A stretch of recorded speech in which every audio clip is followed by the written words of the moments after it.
nature is full of surprises, full of Seriously. amazing things which happen, Very unpredictable. and right? very unpredictable, and things you'd have never seen or heard. So that is where they say nature is raw. Tiger is the apex predator. It's at the top of the food chain, okay, and that is where it's called the king of the forest, the king of the jungle. Of course, if you go to Gujarat in Gir, the lions are at the apex predators. As long as you're in the vehicle, as I said, no issues. But if you're on foot and a tiger attack happens, there's nothing you can do. There's nothing you can do about it. It's almost you can do a comparison with our humans, the way things happen in the animal world. Everybody have their territories, they fight for those territories, like the families, the fight in the families. So a lot of these things happen. And this is what I said, like when I go into the wildlife, it teaches us a lot. How did you gain so much patience? Like, what was the journey like? Yeah, so I think like when we go, we have a focused mind that this is what I want to get. So that is where I started building that patience. It was in Africa, where the cheetah killed a fawn of a gazelle, very small newborn, right in front of us. Helpless, there's nothing. I mean, that was a very, very horrifying moment, and even a very emotional moment when I saw it. And Also- the mother is just standing there and watching, can't do anything. Oh, In the forest, like, what do you think the roadkills happen? In the night, when the vehicles are crossing on the highways, right inside the forest, the headlights, they attract the animal. They go blind. They run and they start running towards the source of the light.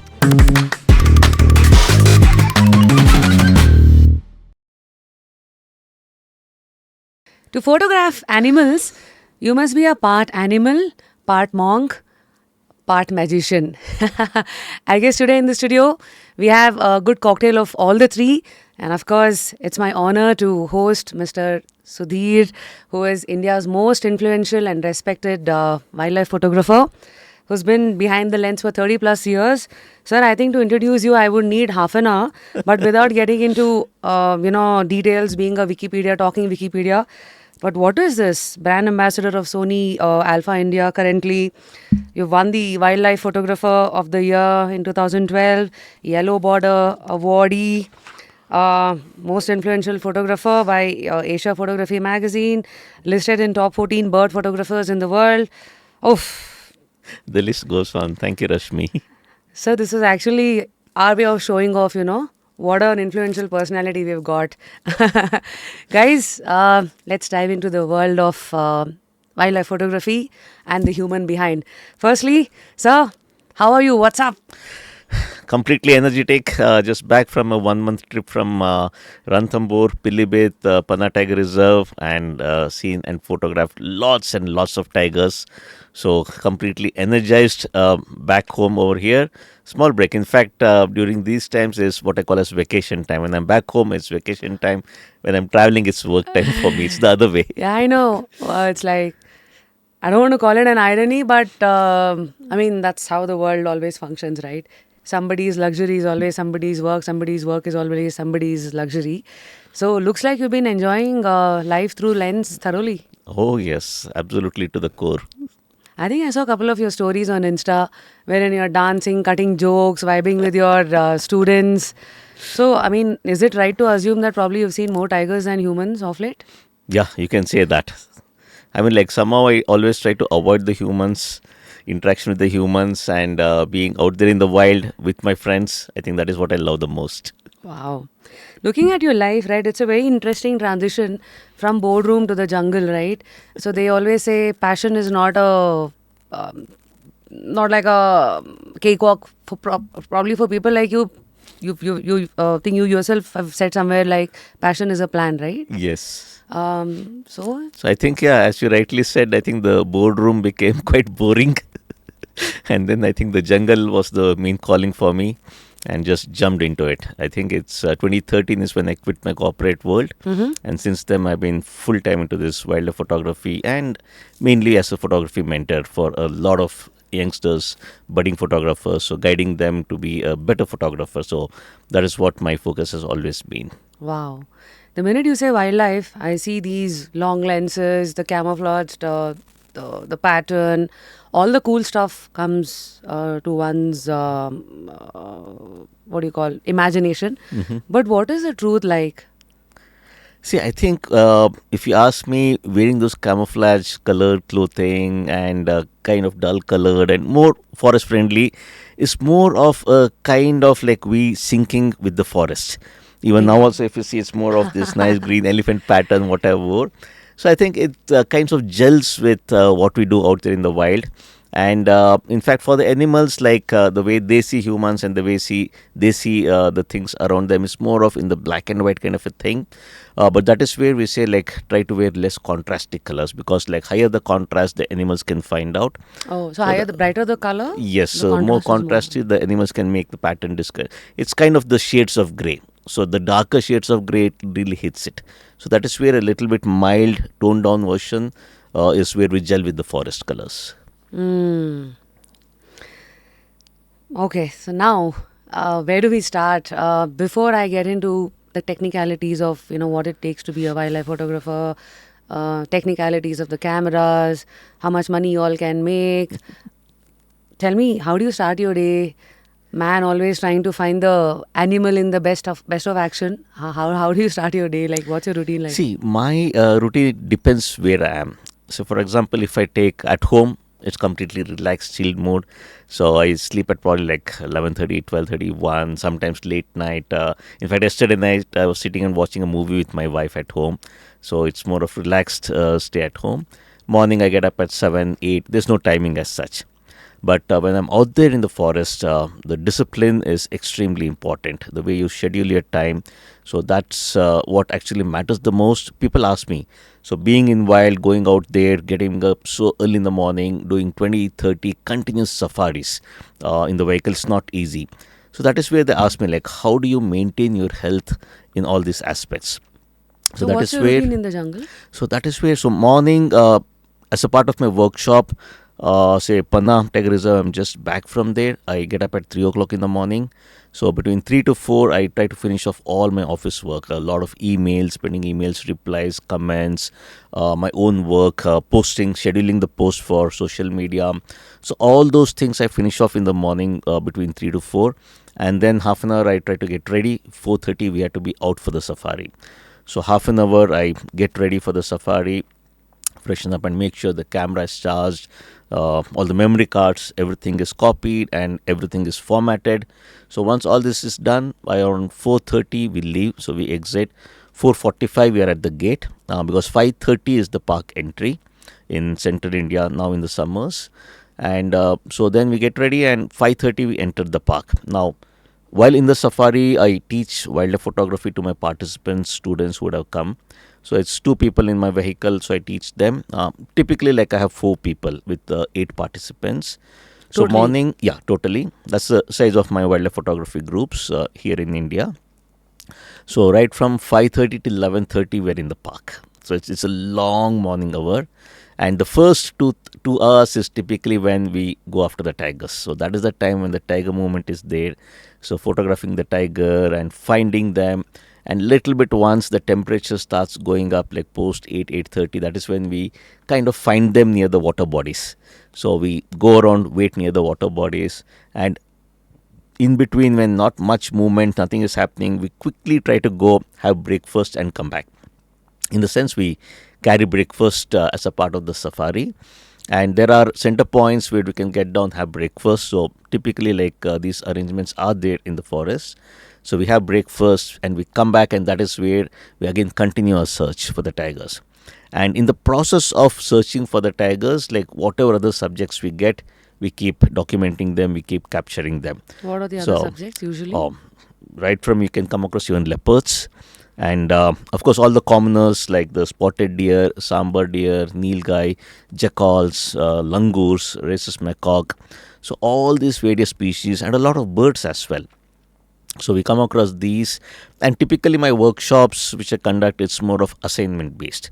So I give a list of 20 assignments to the participants. As in? Uh, For example? Say for example, like interaction between the animals, behavioral aspect of the animals, extreme close up, or even creating like patterns, documenting the patterns. Say if it is a tiger, it's a leopard, or a spotted deer, sambar deer.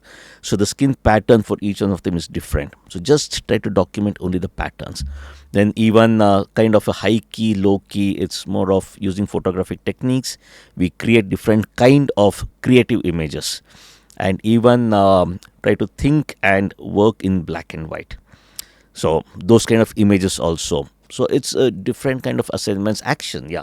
So even a lot of action related photography, and nothing to do with just tigers. So these are all the assignments for any subject. Even interaction between two subjects. So for example, you find a lot of birds coming and sitting on the species, on the animals. So spotted deer, sambar deer, nilgai, a lot of interaction between birds and the animals happen, documenting that. So here, like as a part of this, the students, when they start learning wildlife photography, so in these workshops, they have a focus, a goal to achieve. So it's not just we go around trying to shoot whatever we get. So once they have certain goal in mind, that is where like they start learning, improving their concepts of wildlife photography. And so now it becomes even more interesting because we are not just running behind tigers. In that process, I asked them to keep their eye open for all these various things. So that assignment is there on the phone, it's a PDF file, and I even share sample images as a part of that. So it's kind of a holistic approach where they learn wildlife photography. And once this happens, so 11:30 we are back, and this is where again my discipline kicks in. The moment I'm back in my room, the next 20 minutes is power nap. Why? Because like I need to take that rest, because the entire morning it's going to be extremely hectic, doing the safaris, continuously driving, waiting in the sun. So all that, it really drains you. Because once we come back, I take about 20 minutes, 30 minutes power nap, take rest, and then again we have classroom session. So again I get back the participants in the conference room. So again we sit, review the images, I help them shortlist, help them process the images. So it's a lot of learning, and by the time we're done with this, it's lunchtime. Go for lunch, come back, a little rest, and then we are off for the afternoon safari. And then till evening 7, again we are on the safari. So 7 we come back, I give them half an hour time to relax. Again back in the conference room, reviewing the images what we shot, helping them understand. I teach post-processing sessions I have for them. And by this time is over, again it's dinner time, and then lights off. So my discipline is like by 9 I have to be out. So by 9 I have to be out, so at least I get 6 hours of sleep. So 9 to 3 I try to sleep. Sometimes that 9 gets pushed to 9:30 kind of a thing. Because if you see in this entire day, I have no time to talk to anyone, no time to answer any emails or phone calls or talk to family, nothing. So that last half an hour before I sleep, I make all the phone calls, call my wife, talk to her, and then sleep. So this continues for all the 5-6 days. So if you see in any of these things, even if I miss my sleep, in the sense like night instead of 9:30, I push it to 10 or 10:15, 10:30. Morning deadline is 3 o'clock. That I can't push it. I have to be up by 3 o'clock. So that is where that kind of a discipline out there in the wild is very, very important. Of course, people who come to learn, for them it's hobby photography. So for them sometimes like, yeah, they sleep at night 11. It has happened where one incident I remember where, 2 people per gypsy. Sometimes like people keep switching from one vehicle to the other. So I rotate people. So this was when we used to have 4 people in a vehicle. And in all this hustle bustle, like we got out, I made sure everybody in the vehicle. I asked, are you guys there? Yeah, all of us here. You, yeah, all of us here. Okay, let's leave. I reach the gate, I get a phone call saying, sir, you left me and went. So one guy who's supposed to be in this vehicle, those guys thought he'll be in the other vehicle. And those guys thought like, nah, he's already in the other vehicle. So that swap thing which I do, like people got confused. And of course, he didn't maintain the timing. When I say like, okay, 4:30 we have to be at the vehicle, 4:30 out. And it's not like your kind package of, no, it doesn't. That is where the discipline comes in, even for others. So till 4:40 we kind of like looked everything, and 4:40 we left. He arrived at 4:50. He overslept. And that is where again I had to send a vehicle back, get him picked up. So life in the wild, what people see, especially from my point of view, is not so straightforward. So it's quite hectic and strainful. but that is what gives me the energy and the fun part where I teach people. And when I look at their happiness, when they get that particular image, what they have in mind, when I look at those images, that is what gives me back all the energy and the happiness. So this is the kind of routine which I follow when I'm out there in the wild for my workshop. Other time between the workshop or like before the workshop, I have my own personal time. So that is What's where that? I'm just chill time. It's just me time. I go enjoy the park and no running behind tigers. I sometimes like just park at one place, enjoy the silence of the park or even the kind of like birds chirping around. So those are the things which I really enjoy, and that's kind of life what I lead, and I'm loving it. So I'm sure as wildlife photographer, you just don't capture pictures, but you also kind of capture silence translating into stories. Yes. So in the wild, what has silence taught you? See, I think overall, if you see, like we say, like listen to the silence of the forest, because that teaches a lot. Teaches us patience. Okay, how to be patient, how to understand, and that is where our mind actually calms down. So we completely calm down, and that is where we are one with nature in that silence. Okay, and that teaches us a lot, especially from a life point of view. That is when we kind of like relook at what we are doing, the kind of things what we've been going through, and that gives us that kind of an energy back as well. That silence of the forest. Okay, and suddenly, like when everything is quiet, from some corner of the forest, we start hearing the alarm calls.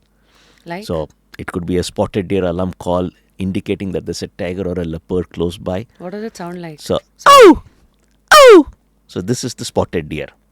Okay, so it's the normal calls is different. Even the langurs also. So the whole forest kind of comes alive when the tiger walks around, and that is what breaks the entire silence in the forest. And those are the indications that yes, there's a predator nearby, and then we start going in search of it. And typically, like the drivers and guides, they are kind of knowledgeable, and they are kind of like aware as to like if this kind of a call comes from this direction, so the tiger from which part of the park to which other park it is moving or what route it is taking. Because one of the good things about tigers is they always take the same path. Why? So they may have a little bit of one or two different routes. So for example, like when I come from office or from home to here when I travel, so Google Map gives me two or three different routes. I choose the best, shortest one or Right, less traffic. fastest one, yep. So that is where the tigers, they always follow the same path. Say from point A to point B if they have to go. Okay, they have one or two, maximum two different routes. They always follow that. And in fact, on the other side, if you see, that is how these tigers get poached. Because the poachers are well knowledgeable about the movement of the tiger. They know from this point to that point, if it goes, this is the path it takes. This is where it's going to come out from. And that is where they lay the traps, and that is where they get poached. So, and that is what we follow. Like, so once we know, like, okay, the pattern of the tiger from where to where it is moving, so we go position ourselves over there. So I look at all the habitat around and just frame the image what I have in mind. And when things fall into place, that's the shot I have. So you mentioned once the tiger walks in the jungle, all the other animals will start giving Alarm calls. Alarm calls. Why is always the tiger the center or the king of the jungle? I mean, So the tiger is the apex predator. It's at the top of the food chain. Okay, and that is where it's called as the king of the forest, the king of the jungle. Because there's for nothing India, I'm about sure that. it's not the lion. Yeah. For India, yes.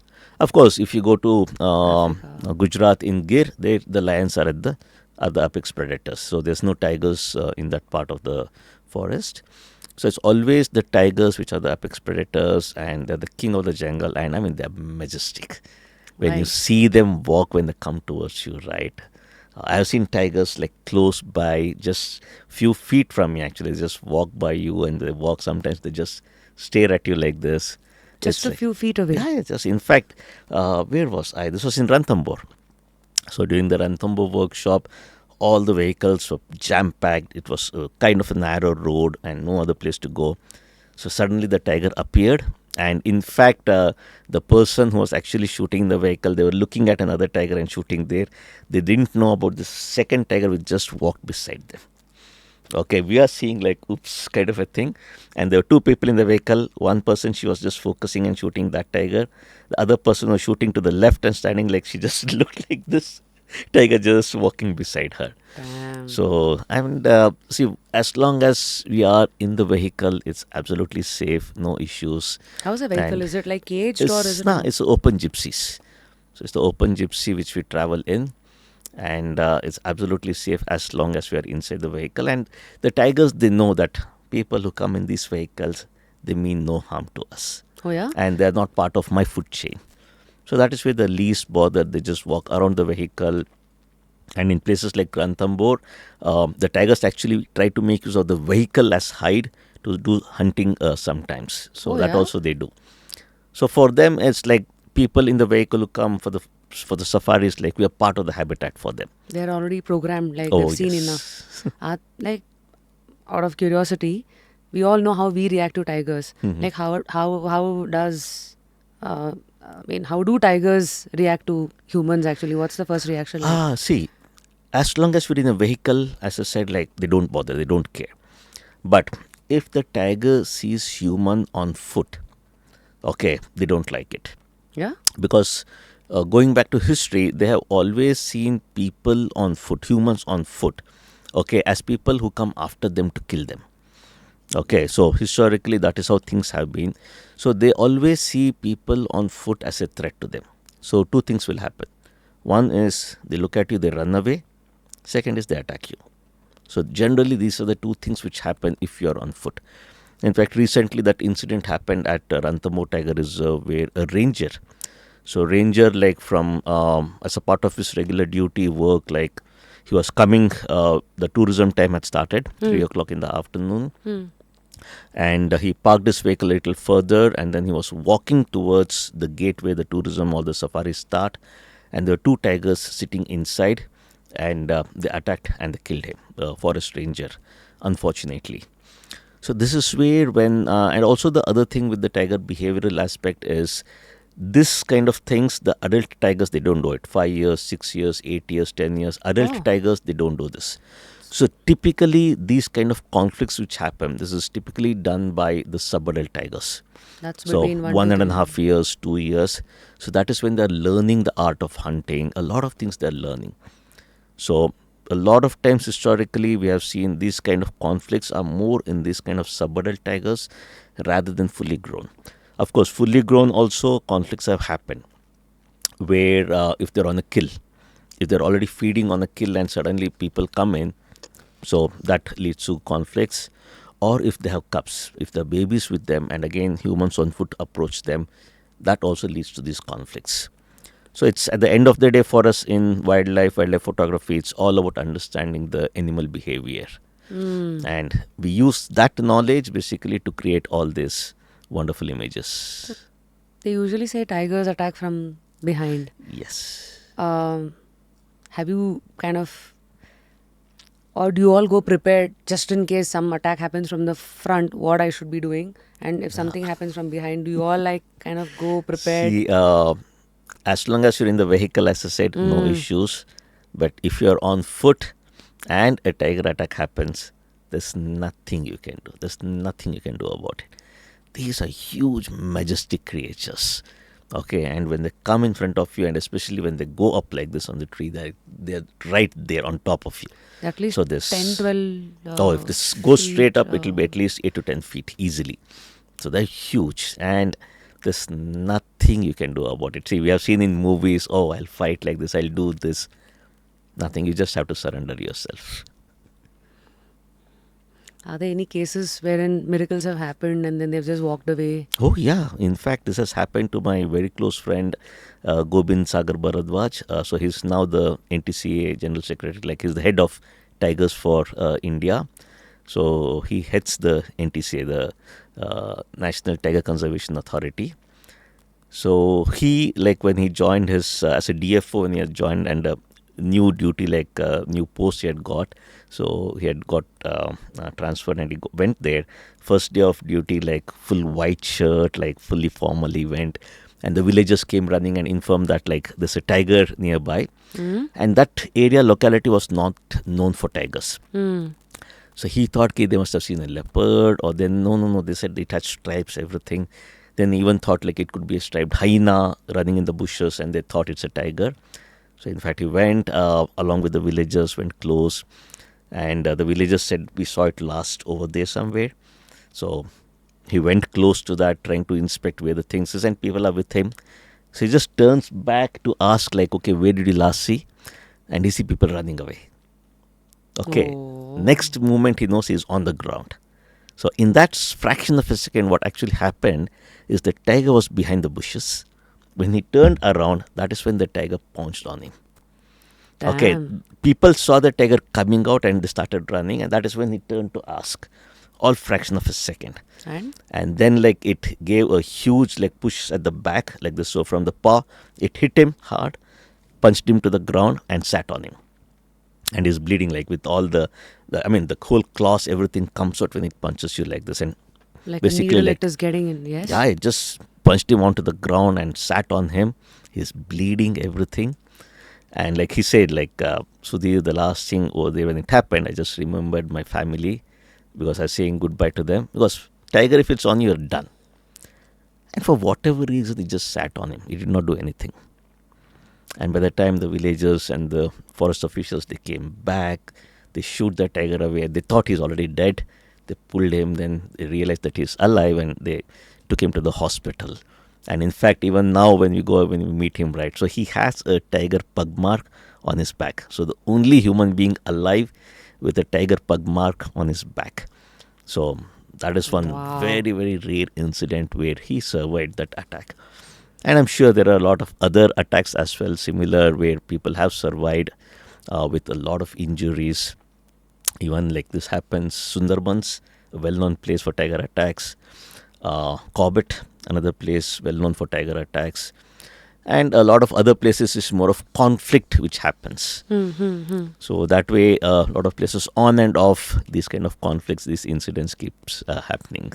Since you've seen so many tigers, I mean, this will come as a question wherein this can come like a reckoner for people, like do's and don'ts around tigers. Like, apart from being in the van, is there anything, I mean, what are the quintessentials or what should we do around tigers, do's and don'ts? See, I think that is where from be it wildlife photography point of view or wildlife tourism point of view, that is where the ethical aspects comes into picture. As in? So one thing which you have to always remember is we are in their territory. Okay, it's their home. Right. So we are guests, we are gone to their place, so we need to respect that. Mm-hmm. So respect them, maintain distance, and keep your voice as low as possible. There's no need to talk, chit-chat in the forest. That you can always come back to your hotel resort and do it. So while you're out there in the nature, maintaining silence is very important. Enjoy the silence of the forest, because the quieter you are, the animals are not disturbed. They yeah? continue with their natural behavior. So that is where you can enjoy them even more. So maintaining distance is very important. And a lot of youngsters nowadays, what is happening is this whole kind of like the selfie thing which is coming up, like with people having cell phones, they go into the park and they want to get as close as possible to the tiger so that they can take a selfie. So that is ruining the overall tourism a lot. In fact, because of that itself, in the entire state of Maharashtra, so they have banned cell phones in the park. You cannot take cell phones. So the moment you start the safari, you hand over your cell phones, they lock it up in a box, a steel box, they lock it and they give you the key, they keep the box. Oh. So worst case, for any emergency calls, anything you want to do, then yes, you can use it. But for all other purpose, like the cell phones are taken away, just go with your eyes, see, enjoy. And of course, if you have a regular camera, you're welcome to capture it. But cell phones, they have banned it. And so these are some of the things, the ethical aspects of overall wildlife photography and wildlife tourism comes into picture, which kind of like you have to maintain.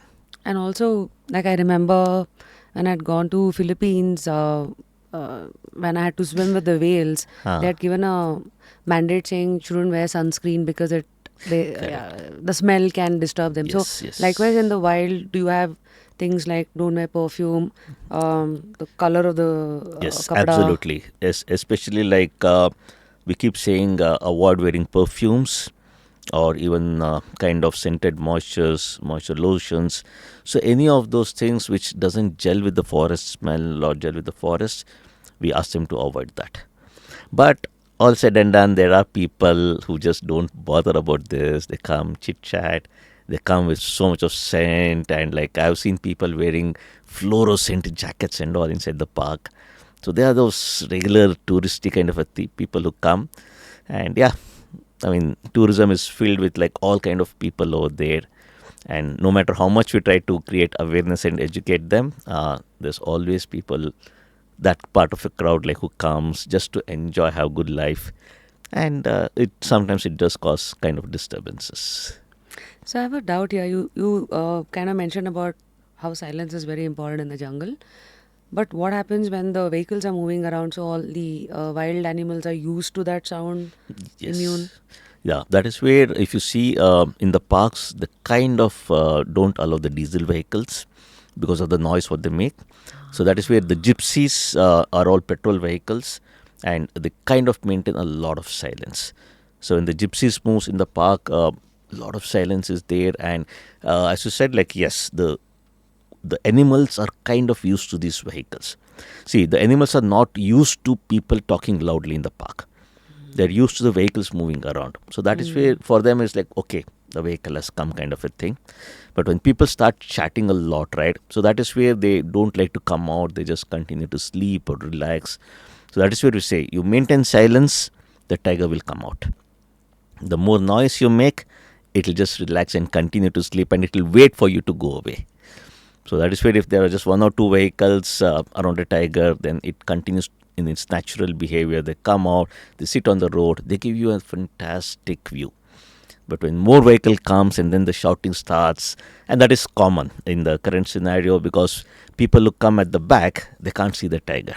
And they keep shouting like aage walo, like go friend, or move, give space, we want to come in the front. So they keep shouting a lot. So that kind of causes disturbance, and sometimes with all this noise, the tiger just goes off inside.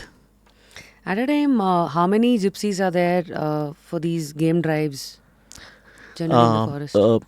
See, typically depending on the park. I mean, if I had to generalize all over India, so in all the parks there are zones. What are these So, zones? so basically the park is divided into multiple segments. So different zones. Say for example, if I take Bandhavgarh, there is a Tala zone, there is a Magdi zone, there is a Kitauli zone. What So is it's Tala? one huge park. Ah. Okay, so the Tala zone is basically that is an entire area again for tourism. It has a specific entry gate. So you enter that zone through this particular gate, and you go around the safari everywhere. And then there's another zone, a different zone. So there again, when you go, like this is a separate entry gate for that. So you enter through that, and then a third one. So for each zones, typically 20 to 30 vehicles is what is allowed. So that is what we call as the carrying capacity of the forest, of the zone. Okay, so a lot of places around 18 plus is online tickets. That means you can go online and book the safari permits in advance. And then like there are people who just end up at the gate saying, sir, we want to go for a safari. Okay, they would not have done any kind of prior booking, nothing. They just drop in at the gate and say like we want to do safari. So for those kind of people who kind of like walk-in Directly guests, walk-in, yeah. so we have around 5 offline booking vehicles are allowed, and then another 5 VIP bookings are there. Like so, this is more of the forest department or the field director quota, what we call, because suddenly sometimes last minute some VIPs may come in. So for that again there are 5 vehicles allocated for that. So typically anywhere from 20 to 30 vehicles is kind of the carrying capacity of a particular zone. So I mean all over Madhya Pradesh at least this is how things are. Of course, like we have our own Kabini over here, so there's a maximum of just 12 vehicles. Now that anyways you've stumbled upon the parks, so what would your recommendation be? First 5 parks for noobs, like for beginners to explore. For safari first, then probably I'll get into all the wildlife photography angle. See, so Rashmi, like when beginners want to get started, see one thing I'll be very straightforward. Wildlife photography is a very expensive hobby. Okay, of course, depending on people, like it gives a lot of pleasure, lot of happiness and mental peace. But at the same time, it's very expensive because one is if you start seeing the equipments are quite expensive. Like, what's Because the number like to start with? Minimum a good budget for to start wildlife photography is around 1 lakh. Okay, of course you do get for 50,000, 80,000 also you do get equipments, but they're kind of not professional. They're more of semi and even say media core kind of an equipment, which is kind of okay. But the more you use it, the more frustrating it will be because you're not able to get close to the animals with those lenses. So anything above 1 lakh, 2 lakh, 3 lakh is a good budget to buy equipment for wildlife photography. How do we encourage people to start with bird watching? Because though bird watching is more like a colloquially and misunderstood and but actual bird watching, how do we encourage people like, No, I think in the current scenario, in this digital era, you have apps available for identifying the birds. So, of course, for me personally, best thing is to carry a bird book. Yeah? Because you see something, you can just go through the bird book and identify. What's the book name? Okay, we have the Birds of the Indian Subcontinent by Inskip. Hmm? So that's a standard book which we use for identifying the birds of India. So that book we take, or the same book is available in the digital format as well. So the Birds of India, you can download a soft copy on the phone, you can carry it. App? And yeah, so again the Birds of India you have. So same thing. App also is the same Yes, app also you have, and there are even some of the other apps. Just search for India birds, so you will find multiple of thing. these Store में apps. जाके ढूंढने से मिल जाएगा. Aram se, like you will get those things. And in fact, some of the apps, like you just upload the bird, it will even identify and tell you what bird it is. Oh. So I mean, these are some of the advanced features. And even say for 1,500 to 2,000 rupees on Amazon, you get some good binoculars. Okay, entry level. That's it. Oh yeah. 1,500 to 2,000 rupees. You get 8x40 binoculars. You can easily get them, good quality ones. Okay, or even Decathlon you go, you'll get some budget binoculars. So with these basic things, especially for kids, take them to Bharatpur, you can get started. Of course, all this at our own backyard, Rangantittu also we can do. But the thing with Rangantittu is like you go to Rangantittu is just for the small time, 1 hour or something, and you can't get to experience the bird life, everything the way we get it in Bharatpur. Bharatpur full day. Full day Still can for be people there. who are watching us in and around Bangalore and Karnataka, yes, Rangantittu is like a Rangantittu is a backyard. good option, yes. So yeah, do's and don'ts for Rangantittu. See, Rangantittu, like early morning you go and then you can hire the boat. So there also, I'm Early not morning sure. time, sir? So morning like 6:30 it starts. So 6:30 entry will be there. You can drive down to Rangantittu, like good parking spaces there. I mean, it's very well maintained. In fact, just last few months back, I went there for a shoot actually. Like I'd gone there for a shoot. So few months back, I'd gone to Rangantittu for my shoot. And that is where like the kind of facilities, everything is really top class. Yeah. So especially irrespective of who goes over there, right? Right from serious bird watchers to hobbyists, like all kind of facilities are available. What are So the one facilities is like the main thing is the boating. So once you go over there, boating is one activity which you have to do. So for half an hour, 45 minutes. So depending on how serious you are, you can hire the entire boat for yourself, or ticket wise, like seat wise, you can go in a group and then enjoy like half an hour, 45 minutes. They take you around, and that is where if you carry your binoculars, a lot of common birds you get to see. And again, Few a birds very good like to way. name. So there it's more of the water birds depending on the season. You get the pelicans, then you get the darters, you get the cormorants, the egrets you get, and even you have of course the flying foxes, the bats you get over there. Then apart from that, the waders, a lot of waders you get, and of course in the water you have the otters, you have the crocodiles. So it's good amount of like bird life and a little bit of wildlife you have. And with binoculars, people want to get started. Again, budget wise, I think that's again a very good park locally for Bangaloreans to go. Which bird is like a true delight to watch, like very underrated? Oh, for me, it's the Saurus crane. What? The Saurus crane. So you find it in central India and north. Uh-huh. So it's one of the most beautiful birds. Why? It's the tallest flying bird in the world. As Okay. in how tall is it? Oh, it goes 6-7 feet. It's tall. It's really tall. What are you saying? Okay. Oh yeah, they are pretty tall. and nice red neck they have, long beak. It's one of the most beautiful birds. So these are all the signature birds. When we go to Bharatpur, we go in search of them, and Amazing. especially the mating rituals what they have with the dancing, that is something to watch. Have you seen Where that? I'm sure yeah, you've I have seen seen them that. in Like, so real. the female is down here, the male jumps up in the air, looks down and flaps and gets down, and then flapping it goes around, dances around the female. So the mating ritual, it's very beautiful to watch, especially the Saurus crane. So that is one bird I always love to You shoot. have the Always. footages, right? Oh yeah, And I if you have the share it with us, footages. we'll at Yeah. least see it on the screen. Oh yes, I'll Otherwise, be. if I generally have to go and catch them at that time, are there times like अच्छा this इस time में जाएंगे तो हाँ mating ritual दिखने का See, chances है. typically now is the time. Okay, so this is what month? May month, right? Yeah, so May. So June, July, that is when basically the chicks are hatched. Like, so that is when the eggs nesting happens. So now going forward is typically when the mating time is.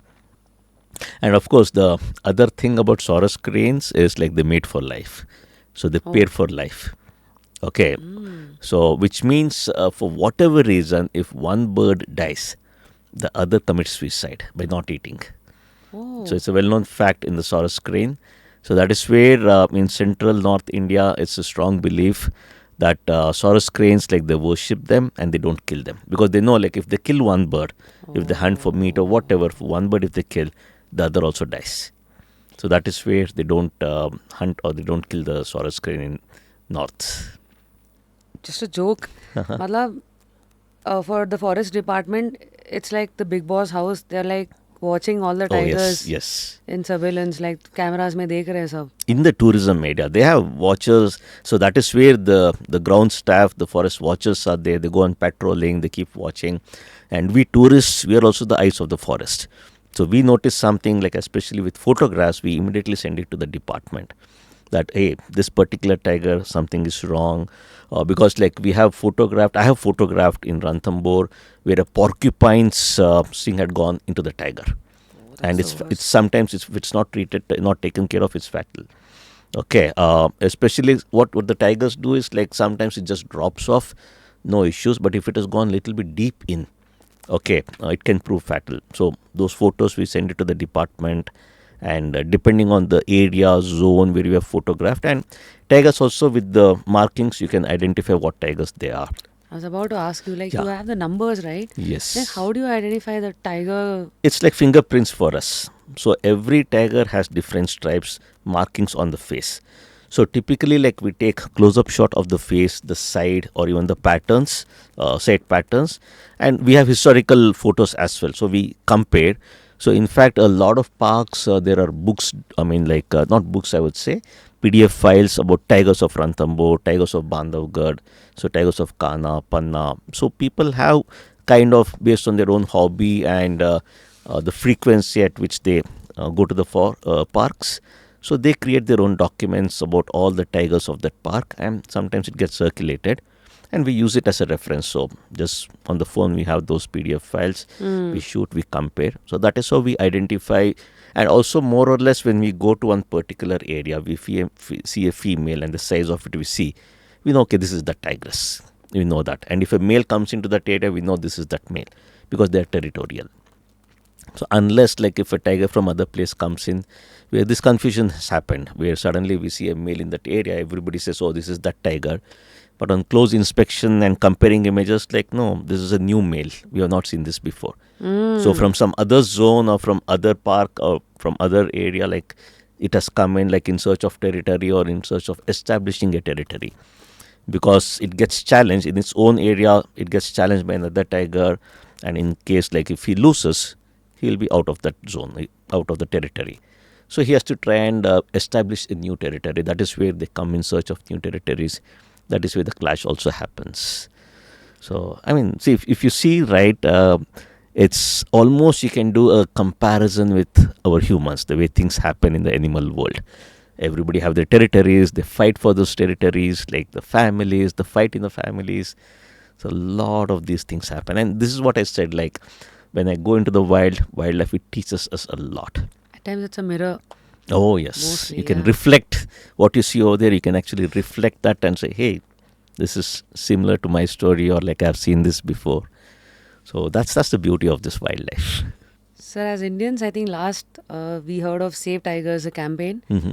Then I think it was around 1400 odd tigers that I remember the number. Yes. So as on 2025, how many tigers So are we there? have around now 3,000 plus, 3,200 plus tigers we have. So I mean overall, like from a conservation story, conservation point of view, India, like kind of we are doing good with tigers. We're doing well. But only thing is sustaining that, because the park size is shrinking, encroachments happening, forests being cut down for various reasons, for development purpose. So that is where I think like sustaining the thing is the challenge which we are facing. While I was doing my own research, like many a times on Insta, I've gone and liked a picture of yours. Uh-huh. Like for me, it's just a click away. But Correct. for you to get that breath-taking shot, I don't know how many mosquito bites have come in there. Oh, lots. How many hours of patience that you've burned for it. Like, what's like your toughest shot that you've taken? And I think like if I go back to history, a lot of my friends and people in wildlife circle, they know that to see my first tiger in the wild, I took 10 years. what? 10 years to see my first tiger in the wild. Around 95, 96, I started wildlife photography.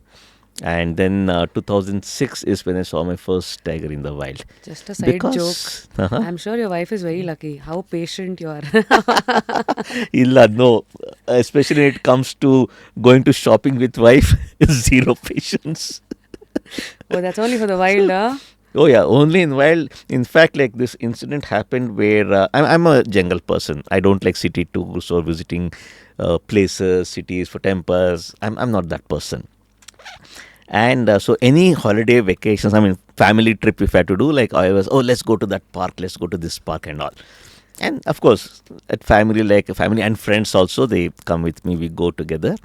A lot of times it happens, they decide, next trip where do we go. So the recent one in the past was Mahabalipuram and Pondicherry, city, proper city one. Beaches. And there I just go. They say, okay, get up, we'll go in the afternoon there. I go with my wife, with family, fine, go there. We do this, we do that, fine. So it's for me like I just do it, follow it. And so at one point, like they planned Singapore. Okay, so my family and my sister's family, they said we'll go to Singapore. Another city-based tour, chalo, chalte lo, fine, I went. So that tower or this place, this is the best sightseeing. I just, okay, they say get up, this time you get ready, we leave. I just blindly follow that. And in Singapore, like one evening they decided we'll go to the Singapore Zoo. And my whole year's like, zoo, okay, at least some animals over there. So we went over there, and typically Singapore night safari is supposed to be the best time. Right. So we went there, and we were going from one cage to the other, one open area, all those things. And we came to one place where there was supposed to be a leopard in the cage. It looked empty. Okay. And then like asked like, where's the leopard? So somebody said, oh, probably it's inside. It just went inside, something like that. And I wanted to see the leopard. Okay. Then I told them saying, let's wait for some time. I made them wait for 1 hour outside the cage. Oh. I had all the patience to just wait. I'm like, it'll come now. Hold on. It'll come. 1 hour I made them wait. And then I got bashings from them. The leopard did not come. Okay. Then they're like, this is not your wild. Like, we are here on a city tour. 5 minutes we spend at one place. It's there. It's not there. We move on to the next one. So when it comes to wildlife and all, like with family, so this is the kind of thing, like both wildlife safaris, vacations happen, and city-based ones. City-based is not my interest, but yes, I go with them. So there I don't have much patience. So when it comes to the wild, I have a lot of patience over there. How did you gain so much patience? Like, what was the journey like? Yeah, so I think like when we go, we have a focused mind that this is what I want to get. So that is where I started building that patience. Because like initially the way it used to happen is it's always in the mind that we are waiting at one place. So in the mind it is like somewhere something else might be happening which we are missing. So we'll tell the drivers, nothing is happening here, let's go there. We go there, again nothing happening, let's go there. So the initial phase of my life when I started wildlife photography is like go there, because I'm missing something somewhere. So that is where over a period of time is where I realize that the best thing to do is give time at one place. Okay, when you know something may happen over here, you give it time, guaranteed it will happen. That over a period of time I realized and found out. And even now also, like recently also when I went to Panna, like I spent 5 days after this. One of my favorite tigers, the 151, it has 2 cubs now, 2 small cubs. So for almost 5 days it was not seen. I did not give up. I was like in its territory itself, I was waiting there. Because like just outside the park boundary, there's a private farm which is attached to the park. Okay, but vehicles we can't go in, it is outside the park boundary. So this 151 tigress had made a kill over there and had taken the 2 cubs. Of course, people who are walking inside there, because there are farmlands, other things over there. So people who are walking there, they used to come and say, "Haan, dono wahi pani mein baithe hai." I mean, mother with the 2 cubs, they are in the water over there, they are sitting. The kill is over there. The forest department, they drove in, they saw, checked and came. So we know like once the kill gets over, it will come back into the main area. When that will happen, what time of the day it will happen, we don't know. So I spent 5 days in that area itself, hoping that she will come. And knowing its habit, we know it is going to come back. And finally, that 5th day, late evening, we just have 10 minutes to finish the safari and exit. Then the alarm call starts. That means like, okay, she's moving. We could hear that. We waited and tuck, she appears in front. Of course, she did not get the cubs. She just came in, then jumped the compound and came into the park. I have the whole sequence. I saw 10 minutes, good enough. Like she sat there. Then we had to leave. And then next day morning when we came, again we saw her. And the next couple of days, we saw her with the cubs. So I spent that 7 days in that same area. And then they got her. So, of course, I can't say the same story for that 141 and the 4 cubs, where November I went 25 safaris, I did 0, not even once. Very Of course, a uncomfortable. few times in the safari, some others, they saw it. Unfortunately, I was not there at that place. Do you all bait the animal? No, not here in India. As in now, And, where do you all do it? If not in India, do you all generally bait in No. Africa? We don't. So when it comes to again proper wildlife photography, ethical aspects and all, it doesn't happen. But there are places in India in the wild where, from a tourism point of view, there are certain people who do the bait to show the species to their guests. It does. Really? It still happens in some of the parks. It does. So that is something, of course, from our Which are point these of parks? view. See, I've heard that it happens like in the Bera side for the leopards. Okay, so there I've heard. And so even outskirts, probably like outskirts of Ranthambore. I know like in Ranthambore, there is one very, very famous resort. So the resort is attached to the forest at the back. And I had heard that, yes, they do it for their guests. So night with the spotlights. So these things, it happens What again. do they do? Like they They keep tie a sheep or a goat. They tie it and they keep it. It will come. Tiger will come. Oh, it's not the meat that they keep. No, they keep a live bait. So the live bait, they keep making noise. So that is how they attract. So not the meat. A lot of things happen in the wild. Yes. And have you ever seen the animal in action and killing a prey? A lot of times, lots. I have videos, I have photos of the hunt happening sequences, numerous times. Numerous What do you times. feel the first Leopard making a kill, tiger making a kill.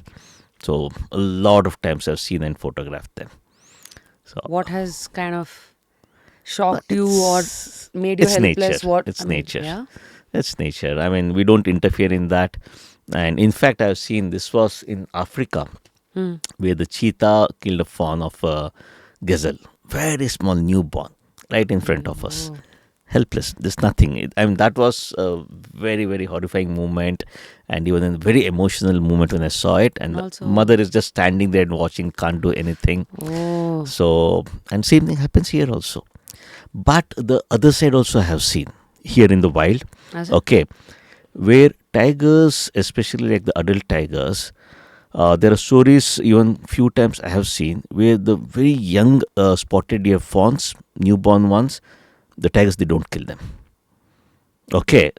In fact, I have seen in Tadoba. I have not seen. I have seen the video also, where this fawn, spotted deer fawn, young one came, lost.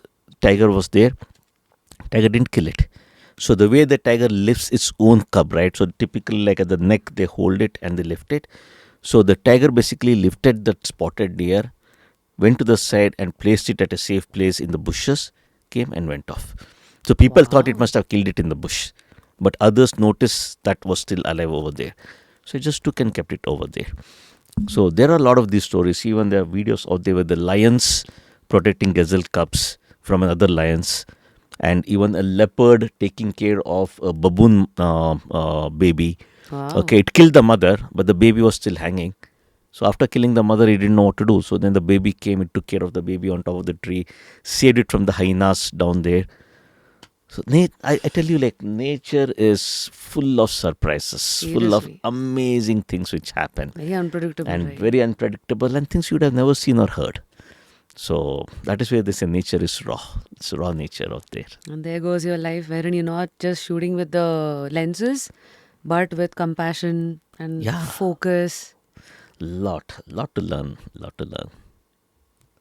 And that Mm. that that has kind of has made me what I'm today with respect to even treating others, like kind of respect we need to give others, be it elders or whoever. I mean, like a lot of changes have happened in me over these years, like because of being into the wild. Mm.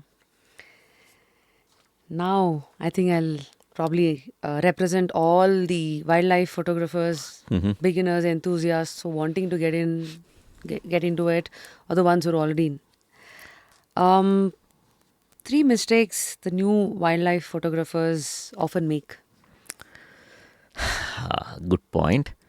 So I think the The rookie mistakes, like see, okay, more from wildlife photography point of view. If I say like, okay, getting the wrong camera settings, the very basic fundamental mistake where kind of settings they screw up, they don't know the fundamental concepts. Some of the advanced cameras they have, but the basic what kind of settings to put in the camera, apart from just the auto mode, they try to go into the manual and the kind of try to use the advanced camera settings, and they go wrong with the settings. so. Like, what's Okay. the right setting? Like, I mean, See, for what's the right thing? example, a simple mistake what they do is like with respect to the combination of exposure triangle, what we say ISO, aperture, shutter speed combination, they get that wrong, especially in low light situation. They get that combination wrong. They put certain ISO, end up with a very slow shutter speed, and handle when they're doing, you get shake in the image. Okay, and other thing is they don't know the proper techniques of autofocusing. So they try to focus, doesn't focus, so they don't know the right technique, right kind of autofocusing points to use, kind of they're not aware of it. So the fundamentals is one place where kind of they go wrong, Mm-hmm. and they try to depend on the equipment a lot in the auto mode, or like they expect the equipment to do everything. Mm. Okay, so that is more from a camera point of view. Okay. And the other mistake, now from a wildlife photography point of view, another common mistake which happens is to cut on the budget, or to cut corners with respect to the costing budget. Like where, in Okay, terms of the lens or camera with body? respect to the safari experience itself. Equipment is one part which I talked. Yes, yes. Okay, so depending on the camera settings, the equipment, that is where they make that mistake. So just to add So, in here, any budget that they should be looking at, any budget that they should be looking at? see, a good budget is between 1 to 2 lakhs. Sony or Okay. Canon? I'm a Sony ambassador, so I would say Sony. But that said, like more from a photography mentor point of view, to be very honest, like any of the brands will work, be it Sony, Canon, Nikon, entry level. See, because when it comes to a budget of say 30,000, 40,000 rupees and all, in Sony we don't have anything. Okay, because we cater to market above that. Whereas in Nikon or Canon, if you go, so you get bodies even at say 25-30,000 rupees, you get bodies, and third party lenses for 20-30,000 rupees, also third party little bit 75-300 lens, those lenses you get. So in the range of say 50-60-70,000 rupees also, you get a decent equipment to start wildlife Any photography. model numbers? So the Canon 1500D is there, then 3000D is there. So the Nikon also similar 3500D. So those models are the entry level models. And then you can go for either a 55 to 50 lens or a 75 300 lens. 75, Okay. 300. Yeah, 75 to 300 zoom lens you can get. So these lenses you can get even in the range of say 15, 20,000, 30,000 you can get in that range. In fact, on my website just last week I created a complete database Yeah? of for all the three bands 0 to 1 lakh, 1 lakh to 2 lakh, 2 lakh to 3 lakh, 3 lakh and above. You're going to put the link in the description. Yeah. So I'll share that link. That is very useful because I keep getting these queries a lot. So that is where I decided I'll spend time and create this database with the latest equipment, mirrorless, DSLR. So you decide the budget. Everything is so each lens, what is the cost of it, and I have given a pointer also as to like on Amazon you go and buy this at this cost. So complete link, everything I've shared. So I'll give it to you. You can share it with the viewers. Okay, so that is the minimum budget required to get started with wildlife photography. So, like, we all, I mean, probably in the nature, everybody fears a tiger. What does a tiger fear? Like, before sleeping, matlab. To be honest, tiger, it fears humans. Because the more we interfere in this cycle, okay, the more harm it causes to them. How are we interfering? As I said, poaching. Okay, then deforestation happening where like we are encroaching the forest, we are reducing their overall size of the forest. That means like the territory is getting reduced. Okay, so that is where, as I said, like when they see people on foot, they either run away or they attack. Either of these two happens. So all said and done, we say like, okay, tiger is the apex predator, top of the food chain. But at the end of the day, even they are afraid of the humans. Before I get into 5 myths about, 5 myths that you would like to bust about wildlife photography, Uh-huh. like, what's like the toughest animal for you to photograph, like in the wild? Toughest. I think some of the nocturnal species are very tough because they're nocturnal species. You can't see them during the daytime. Of course, a lot of parks in India, they offer night safaris where you can go and try to find them. But I'm not a big fan of night safari. Why? And see, the night safari, when you do, like, you have to go in with the torches. Okay, so, and night safari, night time is when these nocturnal species are the most active. They hunt. Okay, that's their life. So during that time, we go with torches on them, right? So it's a kind of disturbance which causes to them. Because, see, if you see like our eyes, it's like human behavior. I put you in a dark room. Suddenly open the door and you go out in the sun. You can't see, like, you'll be totally blinded. That's what is happening to the animals. Yeah, so animals in that dark environment, they are there in that habitat, and that is where like their iris would be completely open to see whatever is available. Like with zero light, that is where they adapt themselves.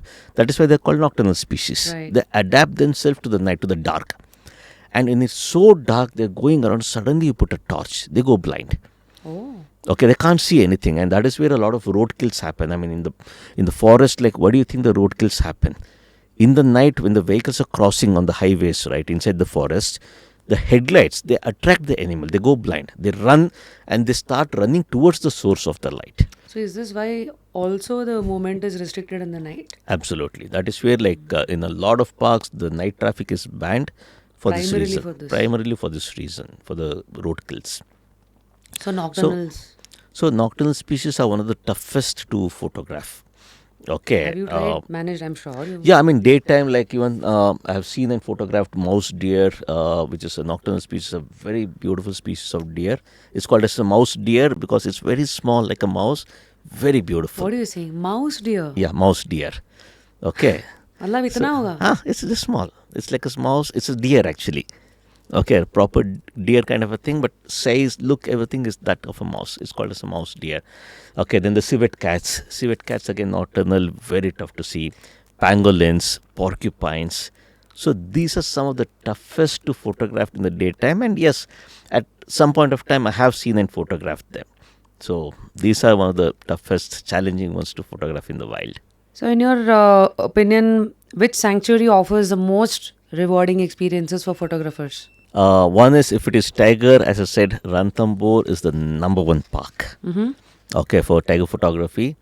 But from a rich experience point of view, So from a rich experience point of view, for me, Corbett Tiger Reserve is the number one park for me Why? because of its habitat, the diverse animals what you get there, and it's actually even rated as the second best park in the world Which is after the first? Tanzania. So Serengeti, after that Corbett, and third is Masai Mara because the habitat with the Ramganga River, the white stones, the hills in the backdrop, I think it's absolutely beautiful. Okay, so photographing over there itself is a dream come true for a lot of photographers. Okay, so apart from that, what was the question? Rewarding Reward, experience, sanctuary. sanctuary. So that is one. Then again, like when it comes to, because like see, every park has a species. Now when we talk about wildlife photography, it can be general wildlife photography or species specific. You go in search of a species for a particular park.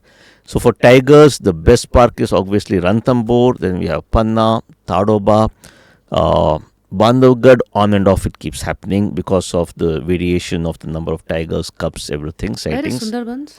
Sundarbans is West Bengal. Again, there is very tough to see tigers. Very, very tough. Not in the list anymore, the hot list anymore. No, not in the hot list. It's tough to see tigers over there. There, Sundarbans is going to teach you what patience is. Okay, because you are on the boat for the entire day in search of tigers. Forget tigers, you will not even see a spotted deer. Seeing a spotted deer also is very tough. Ayyo. In fact, recently when I went to Sundarbans with a group, like we saw a spotted deer, and half an hour we ended up shooting spotted deer. In normal parks, we don't even care about spotted deers. Okay, so that is where like Sundarbans is very, very tough when it comes to uh, tigers or wildlife photography in general. Okay, and then we have our own Kabini. So Kabini again for beautiful like general wildlife, elephants, especially in the summers for elephants in the Kabini backwaters. So it's absolutely beautiful, that one. And then if it is tigers, then for tigers you have Jalana, you have Rajaji National Park for the leopards, and even now Kabini also leopard used to be very popular, but now it's become more of tigers. Again for elephants, Corbett is again a great place for elephants. So this is how like again if for me a lot of times I go to Kana Tiger Reserve for Barasingas. Okay, so for Barasingas, beautiful portraits and shots of the Barasingas with the backlighting, everything, Kana Tiger Reserve. So this way, based on the species, you can choose a park. Or for general wildlife, like you go and you see a lot of wildlife everywhere for that Ranthambore and then Panna Tiger Reserve. So for me, these two tiger reserves are and Corbett. So these three, Kaziranga. How did I miss Kaziranga? Kaziranga is one of the best again for a Right. diverse variety of wildlife. Have you seen one-horned rhinos there? Oh yeah, you get plenty. Yeah? Plenty. Not a rarity. It's not a rarity. It's like spotted deers you find in the park. Like I remember one of my safaris in workshops in Kaziranga, we ended up seeing close to some 300 rhinos, 300 counts of rhinos. Okay, so it's a lot. 300 counts as in 300 numbers. 300 different Rhinos. rhinos. Easily you can see it. Kaziranga has a lot of rhinos, and of course the recent sighting which I would like to like again mention is the golden tiger in Kaziranga. Okay, so that Golden tiger. became yeah. So it's a regular tiger itself. So for example, you have the black panther. It's a regular leopard. Okay, because of the melanistic feature, like so you have more of the black color rather than the regular spots. Right? So same way like Simlipal Tiger Reserve in Orissa. So they have what we call as the black tigers. So the black stripes, so they are more thicker and more darker. So they are called as the black tigers. So Simlipal. same way in Simlipal, same way in Kaziranga, there is this golden tiger. Okay, But the gold is it's in- more of like orangish gold color. Okay, so I'll share the photos with you. You can use it. So that one recently I went to Kaziranga. I saw that, and that photo went viral all over the world. Okay, and after I went, like after I visited, that photo went extremely viral. The week following that, Sachin Tendulkar visited, and even he got lucky seeing the golden tiger over there. Okay, and that is a rarity, but kind of frequently seen. So that is where like every park basically has its own beauty depending on what you want to photograph. So I have these top 5 global wildlife photography destinations. I'm sure you've done Masai Mara in Kenya. Yes. You've done Pantal Panthenol I'm yet to do Pantanal, that. okay. Panthenol Panthenol for in the Brazil. Brazil I've not done So you've that. done Yellowstone. Yellowstone National Park I have done, yes. Okay, I think I should go. What were your observations there? So that, somebody is wanting to plan a trip there, they might. So, yeah, what's your observations about Masai Mara? Did you enjoy it? Masai Mara is the mecca for wildlife photographers. It's called that way because you go there, all the Migration. species, it's just there. And in fact, post July onwards is when the migration season starts. July to October first week is kind of migration time. It keeps varying depending on the season, the rains, but that is a must visit. So all the migration and the big cat sighting is guaranteed at this? Guaranteed, at this? more or less guaranteed during that duration. But that said, see, at the end of the day, it's wild, and if not for the migration, you can always visit Masai Mara for the normal wildlife, the regular wildlife what you find there. The big cat sighting. So yeah, again for that, like post November the season drops, off season what we call. I mean, when I say off season, not for the migration. Okay, so February, March, April. April is more of a little bit of heavy rains, so avoid April season. Then March, April, May, June, and all. In fact, next week, not even next week, this Sunday, I'm traveling to Masai Mara with family. Oh, yeah? Yeah. You also So organize tours, right? yes. So Oh. September is my tour in Masai Mara for the Great Migration. Oh, So- it happens in, So September. July onwards it starts. Ah. So July onwards, then August, September. So July, August, September is the duration for the migration, which means like from the Serengeti side, all these wildebeest, the zebras, everything, they come into the Masai Mara area during that period. So, and typically like we go there to see the river crossing. Mm. Okay, so the river crossing they do, and then the crocodiles, they feed on the wildebeest, the attack which happens. So that is again, it's one of the seven wonders of the world. So once upon a time, so this was in the seven wonders of the world. And typically post July, August, September is the best time Yeah. actually. Like any time in August, September, again you have to spend at least a week to get lucky with it. Because last year it happened where entire month of August, no migration happened. When I say no migration happened, the river crossing what we go for, it never happened. They all just stayed back on the Tanzania side, never came this So the side. safer bet is September. Each time it That's the changes. assumption maybe, yeah. Because again last year what happened is July last 2 weeks, a lot of them crossed over, and then again they went back. And entire month of August, which is supposed to be the peak season, zero, nothing happened. So how many times do they cross? So typically it's like, as they say, the grass is greener on the other side, they go with that. So once they finish grazing, Yeah, they see on the other side. See, typically the whole concept of migration is they follow the rain pattern. So these are wildebeest, zebras, they just feed on the grass, fresh grass. It rains that side, after a week there's going to be fresh grass. So they go there. They can smell the rain and they know that is where they have to go. So that's the whole concept of migration. So last year, like Tanzania side itself, a lot of rains happened. So they stayed back. They never came this side, entire month of August. So now the prediction is probably sometime in July itself, they may start coming in. So it all depends. Seasonal, depends on the rain, and very tough to predict. so how much money should I keep aside to be part of to see that great migration? See, Great Migration, from a budget point of view, you can get it done even in, say, $2,000 ex Nairobi. That means once you land into Nairobi, so flight alag se. Of course, the good thing is like Indigo, we have budget flights to Nairobi, Bombay, Nairobi. So even in 18,000-20,000 rupees, you can get a flight. Oh, so 18K to reach, like 18 to 20K to reach Nairobi. Nairobi. Okay, in fact, since this is off season now, so the next week what I'm going to Masai Mara, I got the tickets for 11,000 rupees. What are you saying? I Yeah. can go to Goa. Absolutely. So it's going to Masai Mara is more cheaper actually. Ah, So I got my flight tickets for family like at 11,000 rupees per person. I got when did you Indigo. book it? This was just 2 weeks back I booked. Oh, Yeah, that's yeah. it. Because this is off season, right? So June, July onwards is the season. And You're for tempting me. season, oh yeah. In fact, you should plan. But the same one, so the Air Kenya, some of the other branded ones, like it's like 40,000, 50,000 rupees one way ticket. Why is Indigo less? Because they want to encourage.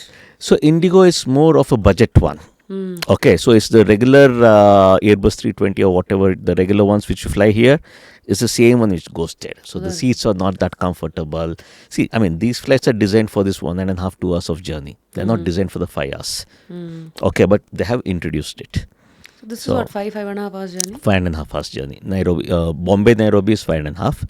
So once you land into Nairobi, then the local transport, stay, 4 nights, 5 nights of stay, safari, all inclusive, budget one, you can get it done at around $2,000. $2,000, $2,500. Game hunts, Everything. stay, food, local transport by road. All this inclusive end to end. in the range of like around $2,000 per person, you can get it done. Budget one. But really good ones, if you want to get it done, then it goes up to in the range of $3,000 to $4,000. What's the difference between budget and the really good ones? What So changes? the budget ones is the 2-star property or 3-star property, which is outside the park. Okay, the ones which I choose for my wildlife photography workshops or my stay is I stay right inside the park, What's the where all the advantage? action happens. So right outside your resort itself, you get to see the lions, the migration, the elephants, everything right outside your resort. So you can Okay. capture it through your eyes or even through a Yeah, lens. and It's in more fact, when you're sitting in your resort itself, like a lot of resorts are by the Talek River or the Mara River. So sitting in the resort itself, you'll see hippos, crocodiles, sometimes elephants, lions, everything you see from the camp वो itself. dangerous नहीं है. No, not dangerous. You stay, I mean, they give you all the precautionary measures how to do. Some of these are basically fenced, some are completely wild. So some which are completely wild, they clearly tell you like after this time, you're not getting out of your tent or your cottage. तो इसी So- में जो viral image है मैंने देखा होगा, like you're eating your breakfast and Yeah, you the see. giraffes are like Yeah, just coming by the window. ये absolutely. सब All इन्हीं this- का है क्या? All this. So this is where the $4,000 plus and all. So these are the ones which are right inside the park where you experience all this. So the budget ones are completely outside the park. So 2-star or 3-star facility with the volume, hundreds of them. So that is where the budget one. So this $2,000 one is like you stay outside and then in a kind of a van, kind of a vehicle or other Land Rovers. So you come inside the park for the safari and go out again. So, what this kind of variation. preparation should I like have as a wildlife photographer and as a non As a tourist? As a tourist, yes. Huh. See, for one, the most important thing if you have to visit Masai Mara is to have yellow fever vaccination. That's a mandatory thing. Okay, so that is again from government authorized hospital. So Bangalore, there is a center to go and get the yellow fever vaccination done. Bangalore now, where is it? It's somewhere in Indiranagar because last week, 2 weeks back, my family went and got the vaccination done. Okay, so you have to take a prior appointment and go and get the vaccination done. So vaccination has to be taken at least 10 days prior to travel because the validity of that comes into picture after 10 days because the vaccine effect has to come in and sometimes there may be slight side effects where you may get fever. What's this Okay. yellow fever thingy? Only restricted to this area? See, because these are places where the yellow fever, what we call, so it's a kind of fever. So that is completely gone from India now. So like even for example, polio is completely eradicated from India.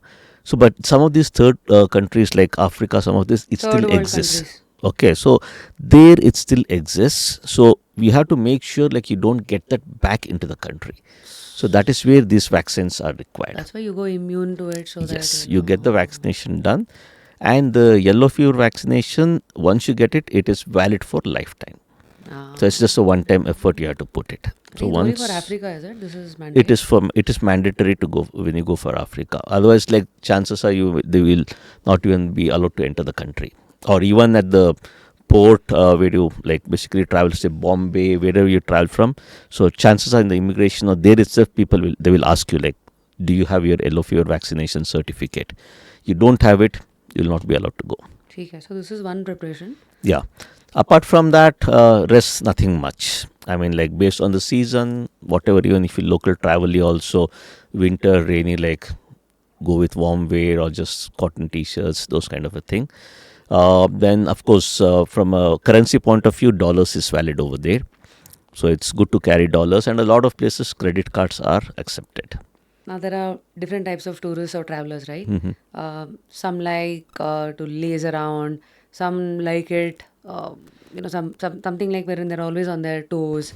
So ये किस type के travelers के लिए है? दोनों. You can chill, go, because a lot of places there, even the culture thing comes in where you can visit the Maasai villages. Oh yeah. Yeah. So they separate like $100 per person kind of a fee, or $20 per person, I think, something like that, where you can go experience what the local Maasais, the tribes, how they live. You can go inside their house.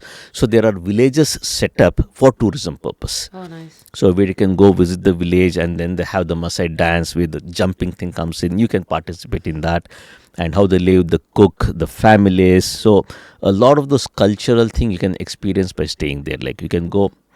इधर का And- famous खाना क्या है? मतलब what is something that See, local Maasai food and all, they are more of meat eaters.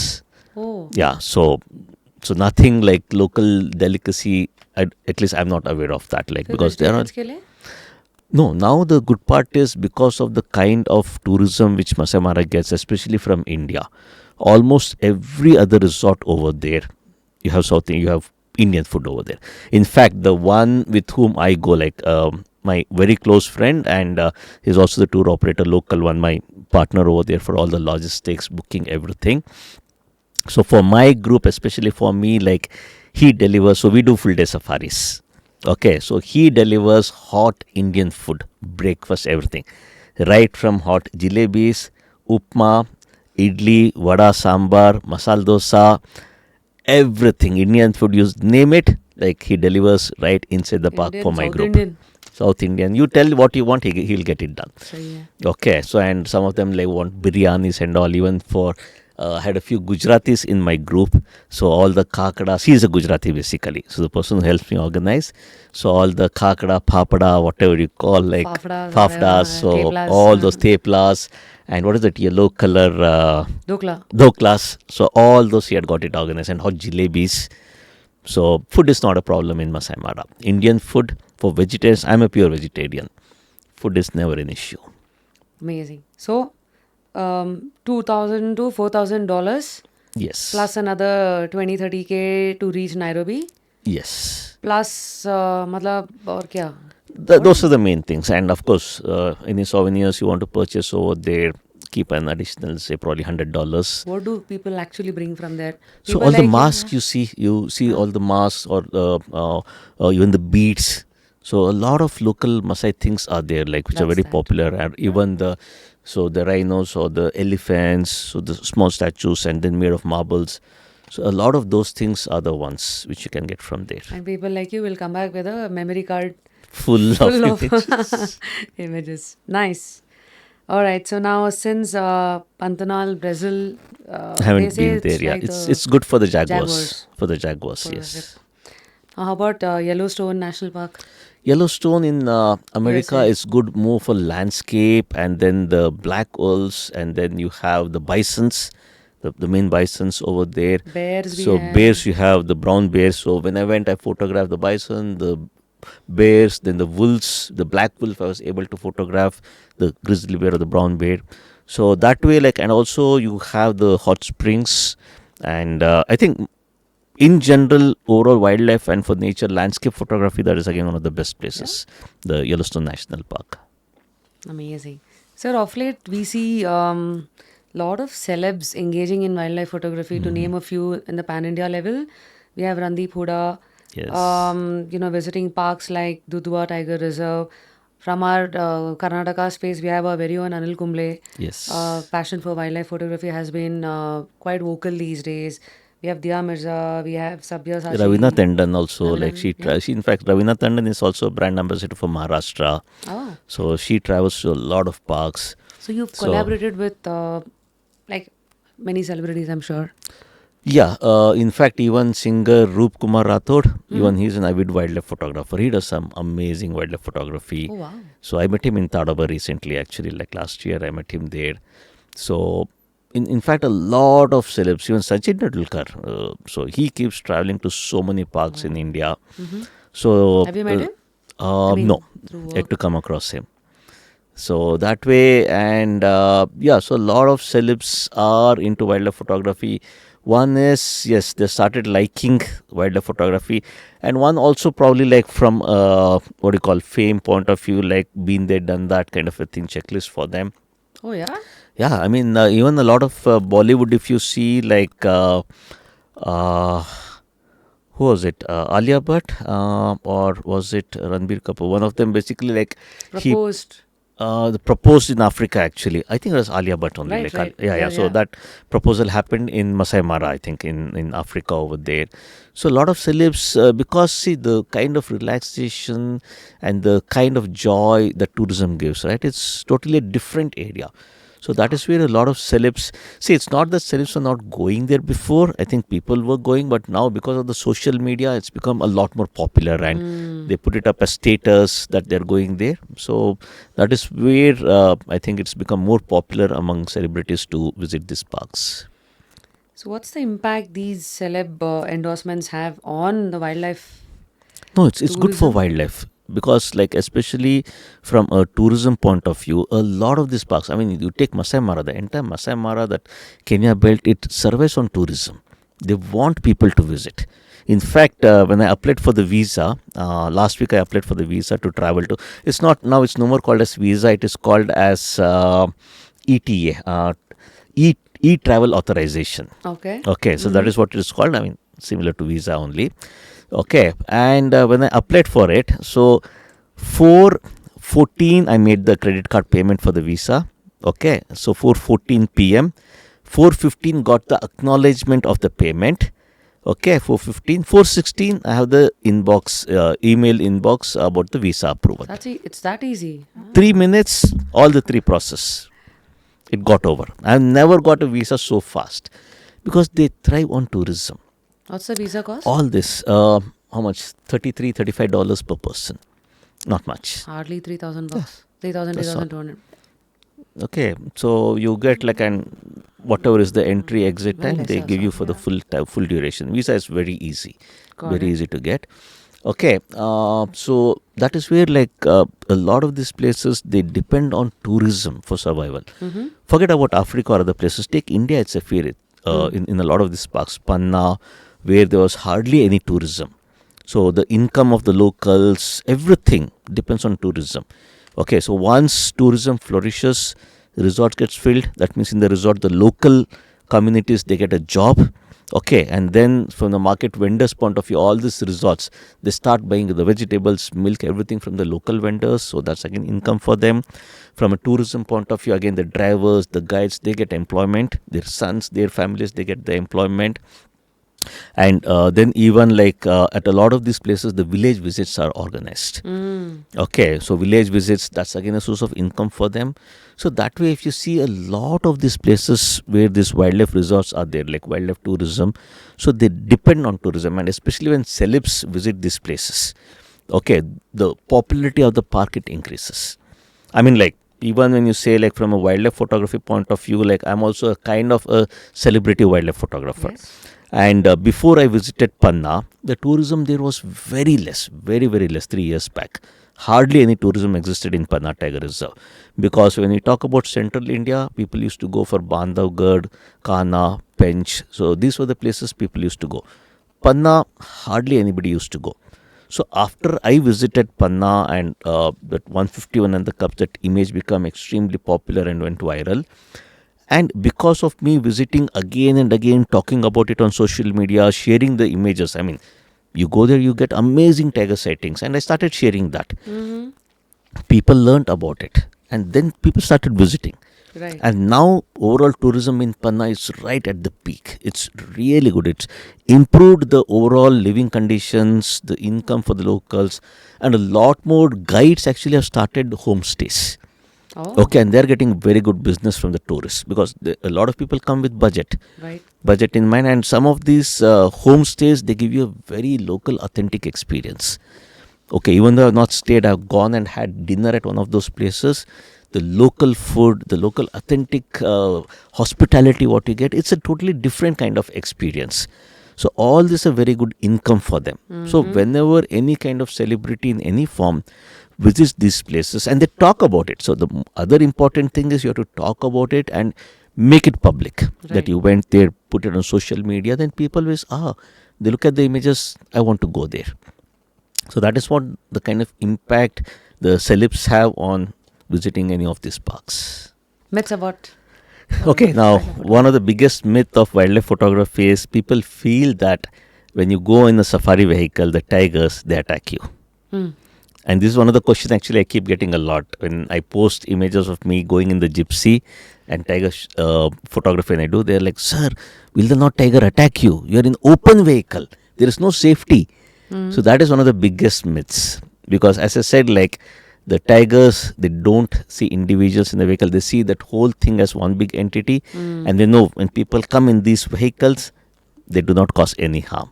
So that is one thing which people need to understand, that you are absolutely safe as long as you're in the vehicle and you don't need to go in a closed vehicle. Open gypsies are absolutely safe. And also the other belief is to do good wildlife photography or to see wildlife, you always have to go to these expensive parks.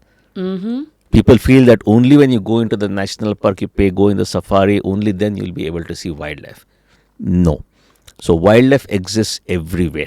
Okay, even with buffer areas, which is completely outside the protected area, what we call. Okay, so in a lot of those places also you get wildlife. You get to see wildlife, you can photograph wildlife. And the other thing is, as we discussed, like people feel like wildlife photography is very expensive. You need a lot of money. Only people who are extremely rich can do wildlife photography. No, incorrect.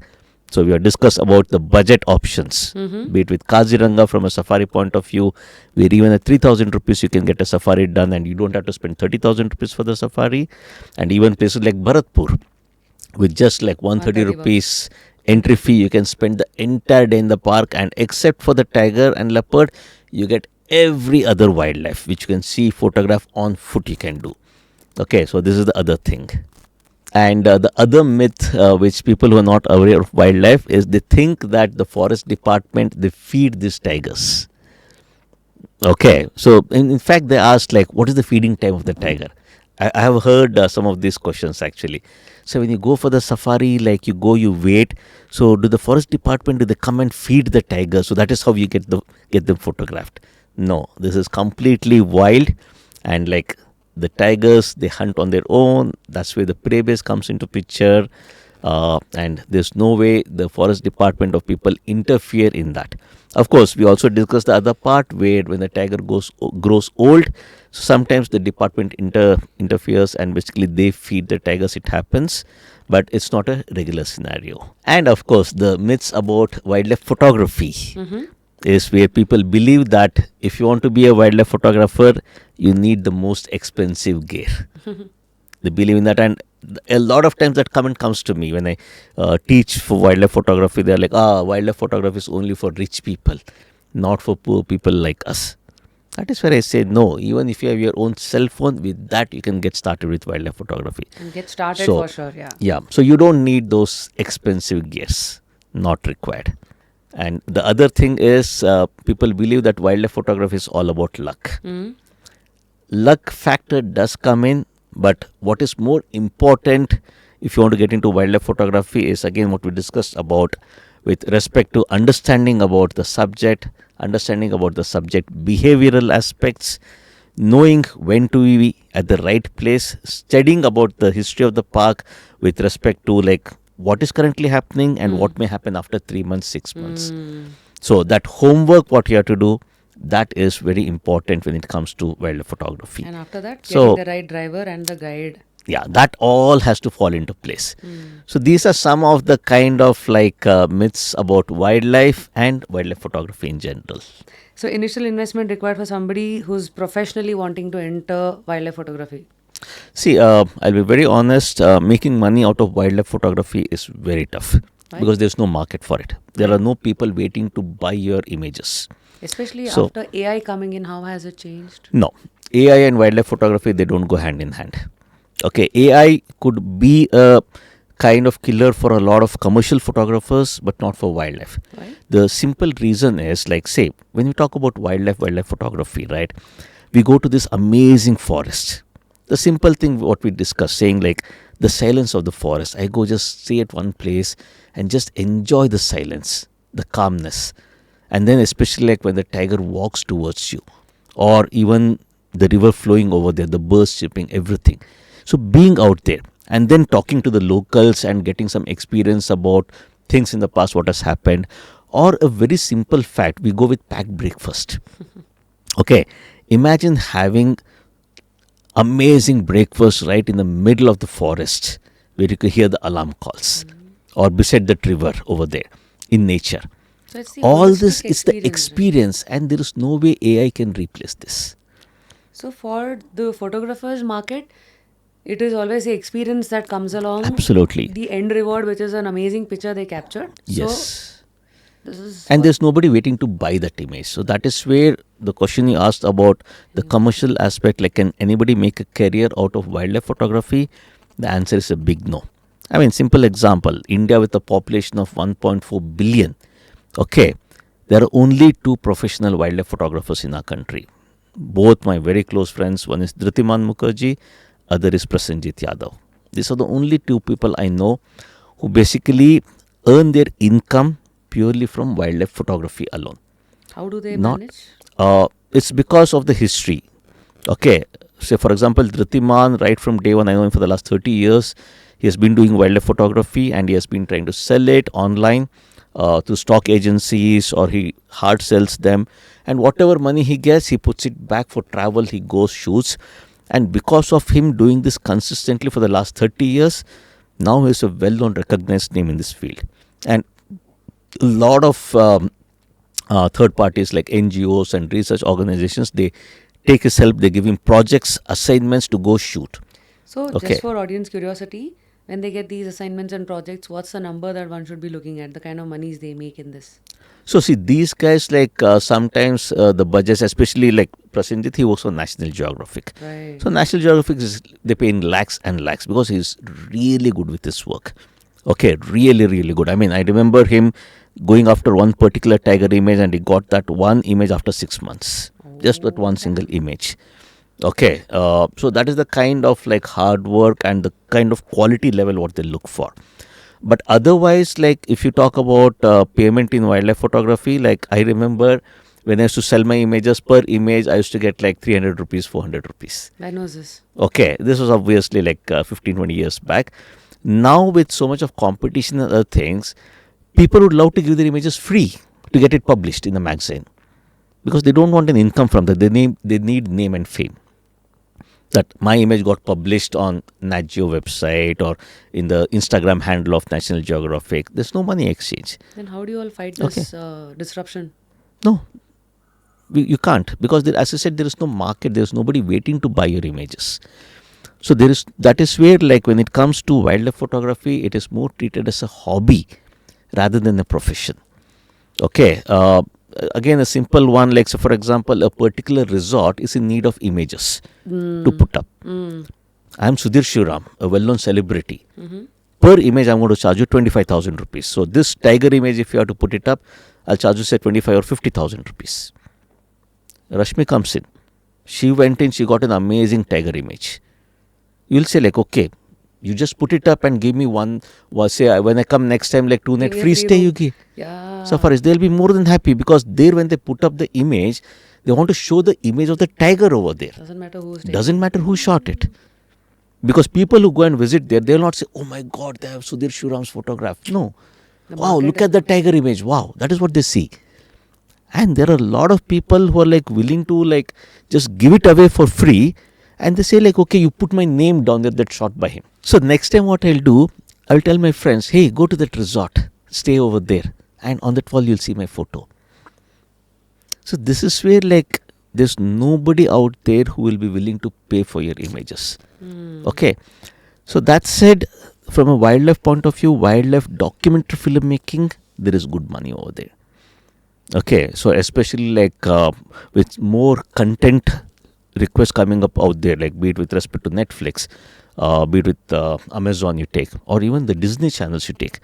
Everybody are looking for fresh and new content. Yeah. So that is why there's a lot of work for wildlife documentary filmmakers. So you guys go approach them, or you guys go shoot, and So- then you tell them. Ki, So हाँ, it is more of like, say for example, it is more on project basis. So for example, Disney comes like, so they have their producers and they come here. So there are certain filmmakers, documentary filmmakers, well known, they contact them. Now, these documentary filmmakers, there's no way they can handle the entire project by themselves. They need assistance. Okay, so for example, if it is a project on tigers, you have to travel to so many parks in the country to document them. One person can't do it. So he hires this team. So that is where, like, for documentary filmmakers, there's a lot of scope. And there are people over there willing to pay for this content because this is all fresh and new content. And it's just not tigers. So, for example, a very close friend of mine, husband and wife, Sugandhi and Rana. So, this is May 26th or May 28th is World Otters Day. So, they have done an amazing documentary on otters, shot in Kaveri Wildlife Sanctuary. Okay, so they are going to release the documentary, and she is a Nat Geo photographer, actually, Nat Geo documentary filmmaker. So, because certain projects like have been funded by National Geographic, and so she is called as a Nat Geo explorer. So they're a husband and wife. Label, sir, Nat Geo? So you apply for funds. So you give your experience or you pitch for a particular project, and depending on the species, depending on the impact the story can create, so you pitch to National Geographic for funds. And if they like the project, if they like the work you have done in the past, then they give you the grants. So once they allocate the grants for the project, if it is with National Geographic, then you get that Nat Geo Explorer title. These grants are all running down in crores or lakhs? Lakhs. Got it. So now we understood how to get the Nat Lakhs Geo and even crores also. Like, for example, a 3-year project can run into crores. So some of these Nat Geo projects, or even Disney and BBC, Discovery, a lot of them come into India and give projects like both crores and crores. Even, say, for example, I know of some of my friends who have done this projects like Wild Karnataka they shot, and then even Wild Tamil Nadu is going to come up. Then Wild Mumbai was in progress, not sure of the status. So some of these, they run into crores. So is wildlife photography sustainable career choice in India, which is clearly not? See, wildlife photography per se is not, but that said, I'm doing a great business. I'm making good amount of money from wildlife photography as a photography mentor. So I teach photography. I have my online photography courses on a subscription model. So that's sustainable. That is sustainable, yes. I think you have 600 plus courses, right? 600 plus videos, 23 plus courses. How many courses? 23 plus courses. I have separate courses. Overall, around 80 plus hours of learning I have, the online photography courses, both wildlife photography course, bird photography course, and general photography, concepts wise. So all these various courses I have. Then camera specific courses, Canon, Nikon, Sony camera settings, what to do, how to use that camera to the best possible extent. That I have. Then post processing, how to process your images. So all these various courses I have. So that is where I'm more into the education part of photography, wildlife photography. So I earn my income from that. And there are others, as I said, who are pure tour operators. So who would have traveled in the wild, the experience, which place to go, where to stay, what is the budget, best driver guide. So they have got that experience, and they create these package tours. Like, so these are the tour operators. You also take them to Masai? Yes, they also take people to Masai. That is where I said the budget on $2,000, those things. So they conduct this budget tours. They're pure tour operators where you just talk to them, they take the money, they arrange everything for you. So that hassle, headache for you to do every single step for organizing thing, you don't have to do. That is just tour operating. They're pure tour operators. They don't teach you photography. So what happens with you is, you're mentoring them. That's when you're taking them on a wildlife safari experience, and in the forest, like in the safari, I teach them wildlife photography. Tour operators, they put you in the vehicle, go, that's it. You see, come back, oh, how was the sighting? They're just pure logistics people, that's it. So mine is a combination of that plus next level of photography teaching. So that is one way how you can earn an income with the byproducts of wildlife photography or wildlife. So when you take people on these photography tours, learning tours, so when you say $4,000, that's inclusive of your mentoring charges as well? Yes. So my Masai Mara for this season is 5 nights, 6 days. So in my case, it is $5,000, $5,100. I'm there apart from my professional fee of teaching. So all the local transport, right, say from Nairobi to Masai Mara and back. So we go in chartered flights, which takes just 45 minutes compared to by road, which takes 5 hours to 6 hours or even more. So there also Masai Mara, going to from Nairobi to Masai Mara, like you get stuck in the Rift Valley, you get stuck in a traffic jam. It's like the Bangalore traffic jam. You get stuck for a long time. Damn, even Africa.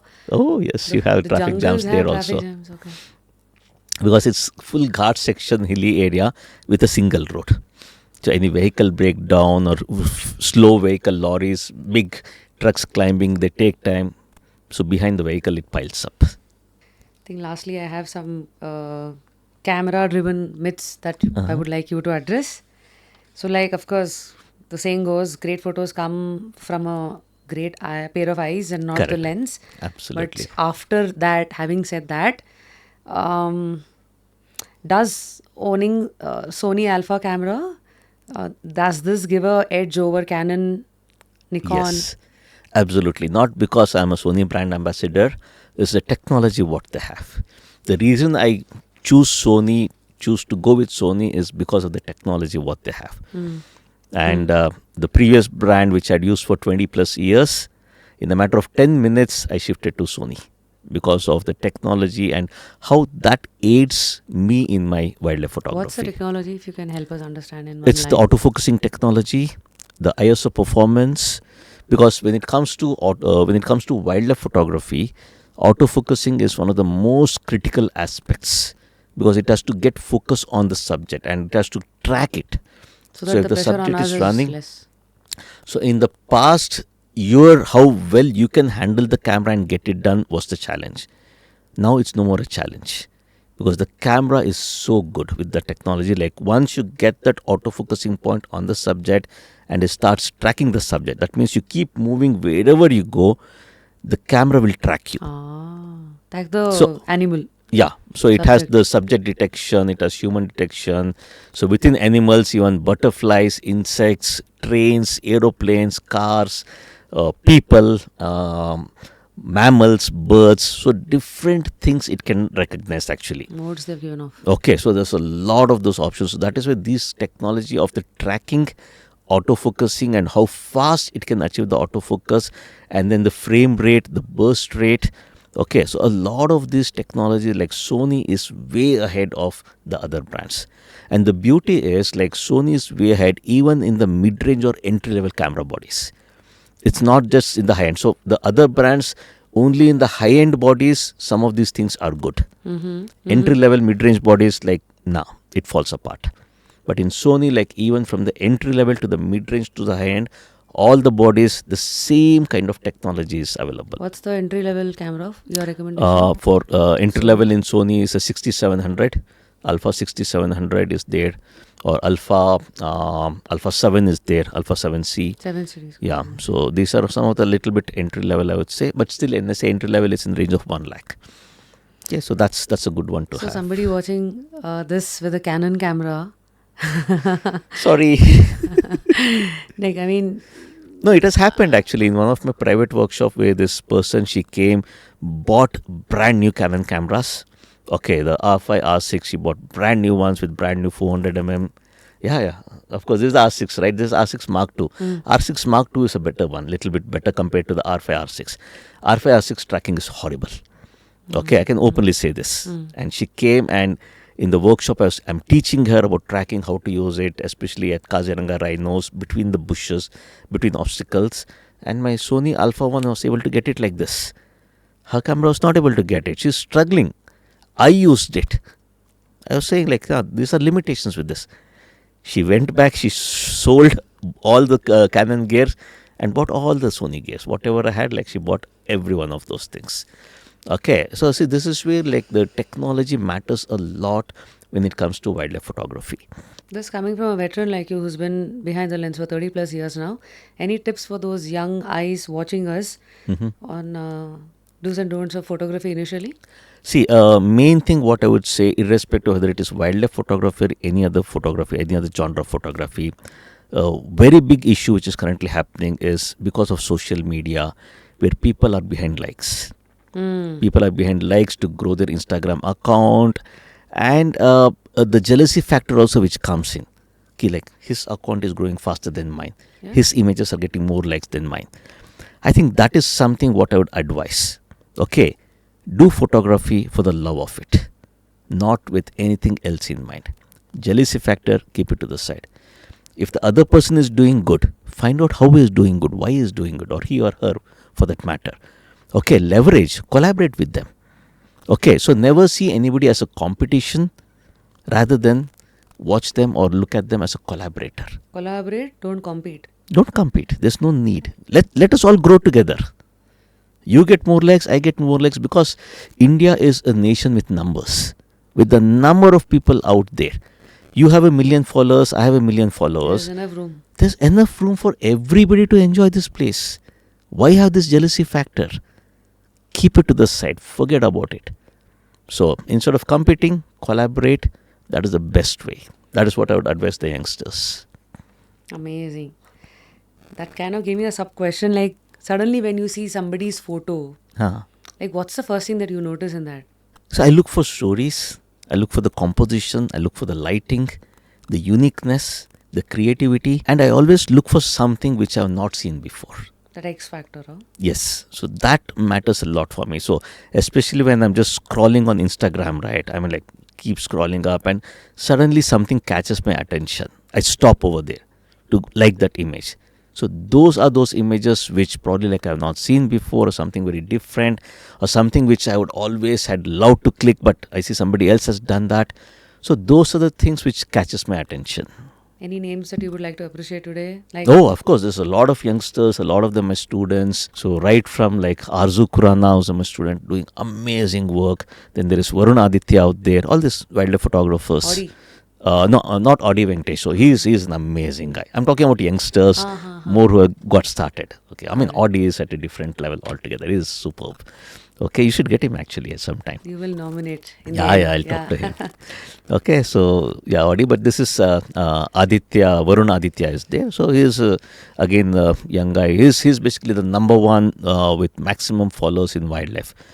Close to 3.2 million followers he has in wildlife. Oh, wow. Okay, then even Apurupa Day is there, a young girl like crossed 1 million again, doing some amazing work, talented work.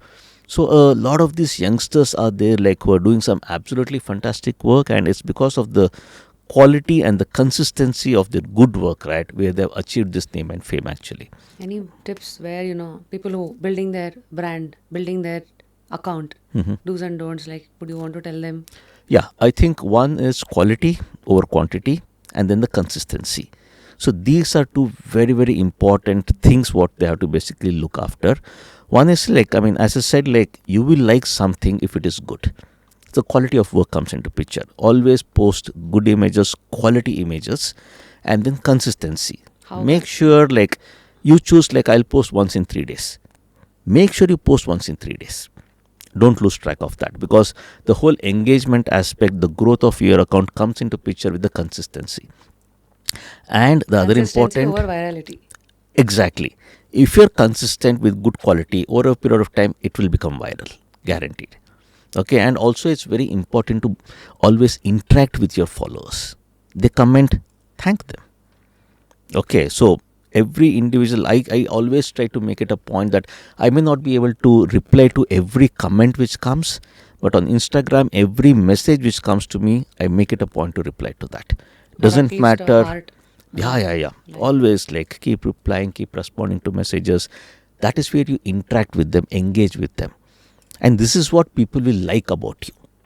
And that is how you can grow your account. So quality, consistency, engagement with your clients, with your followers, and of course, more from a technical point of view, make sure your account is a creator account, not a normal account, because when you change your account type to a business creator account, or sorry, professional creator account. Okay, so you can go into your account settings of Instagram, change it to a professional account. So in the professional account, it can be a business account or a creator account. So make it a creator account, then you start getting data analytics as to how many people are following you, from which part of the world, which part of the country, male, female, gender, and when they're active the most. Right. So Analytics, right. all the analytics you get. So you can study the analytics, and then based on that, you can plan your posting, scheduling the posts, all those things. So how have you understood the pulse of what India is liking? Like top 5 categories, like wildlife में क्या like करते हैं? People like big cats. Big So cats. you put a, I mean, like any day you put a very nice creative image, habitat creative image, you'll not get likes on that. You put a close up of a tiger, you'll get likes on that. People love big cats. Close up of the big cats. Lastly, of course, changing path is basically not giving up, but it's growing up. It's so true in your case because you quit the boardroom for the jungle. Yes. Being an engineer, when you did shift the gears, firstly, why did you do it, and what were the insecurities haunting you? No, you see, there what happened, I was actually doing really well in my corporate life and the photography life because in parallel I was doing photography tours, workshops I was doing. And in the office, like I got promotion after promotion and was doing pretty good actually. So I finally became the director of my division over there. And at the same time, here the response for my tours, workshops was really like picking up. And that is where in between I felt that I'm not doing justice to either of the role. So had the discussion with my wife, and that is where she said, saying like you're pretty good with your photography teaching, mentoring. I think that is something what you should continue and pursue rather than your corporate life. Had a discussion, everything, consulted my friends, family. That is when, based on her recommendation and her push and support, I decided to quit my corporate job and get full time into wildlife photography. Was it easy to say no to security, money? Yeah. I mean, I did a proper planning. So the way I planned this entire transition is to make sure, like, whatever lifestyle I'm already leading with respect to my home loan commitment, car loan commitment, family commitment, kids education, everything. So that should sustain and should continue. So the way I planned is like even if I get zero income from photography, I should be able to sustain this lifestyle for the next 2 years. So I kept aside cash, money to take care of all these things so that I don't come under pressure if my courses don't sell, if my workshops don't get sold. Okay, don't come under that pressure. So I did complete planning for the 2 years and then I quit my corporate life. And of course, when I announced my tours for the next 3 months, for the next 6 months, within the very first month itself, all those tours got sold out. So that gave me the confidence that yes, this is something I can do. And after 3-4 months, I announced the tours for the next 1 year.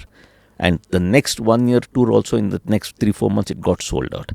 So what I had planned for 2 years with zero income, the first 3-4 months itself, like all my tours were sold out. So the profit margin, everything. So that money was already into my account. So that was a confidence booster for me that yes, I can make this work for myself. And since then, never looking back. Amazing. So yes, today for you, multiple streams of income is one is your courses, other one is your tours. Tours, then as an influencer, I work for a lot of brands. So that is a source of income. And you're the ambassador for Sony. Yeah, so the So ambassador. they give you all the cameras for free. A lot of it, yes. So a lot of it for free and also a lot of it for free.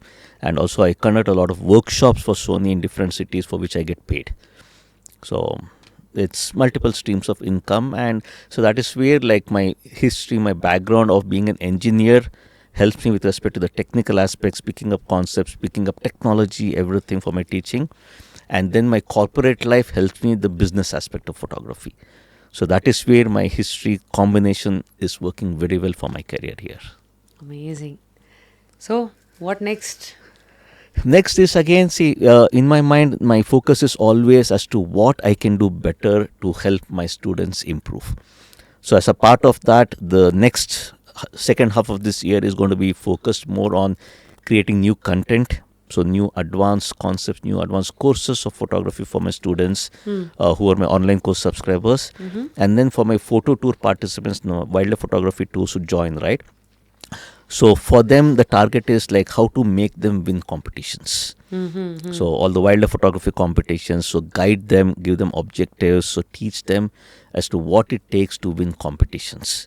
So because the moment they start winning competitions, that's a great form of achievement for my students, even for me as a mentor. So trying to do my best to see like how I can basically take it to the next level to help basically get attention, focus on my students.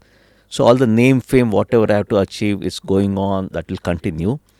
But at the same level, like as I say, like when you grow, you want to make sure everybody along who are traveling with you want to make them also grow. So that's my main kind of like goal what I have in mind going forward. Amazing. I guess we've had a nice, in depth conversation about your life, mostly from the lens of wildlife and the jungle land, through which we've kind of understood what kind of a soul you are. So Enjoying life thoroughly, I must say. oh yes, Green Rashmi, life. it's great. I would say like because this is a unique life what I have got, and enjoying every moment of that. And the best part is excellent support from my family and friends. And also a lot of these places where I go, like when I take a break, I call my family over there actually, so they come and join me. So that way I never miss my family like when I'm traveling so much.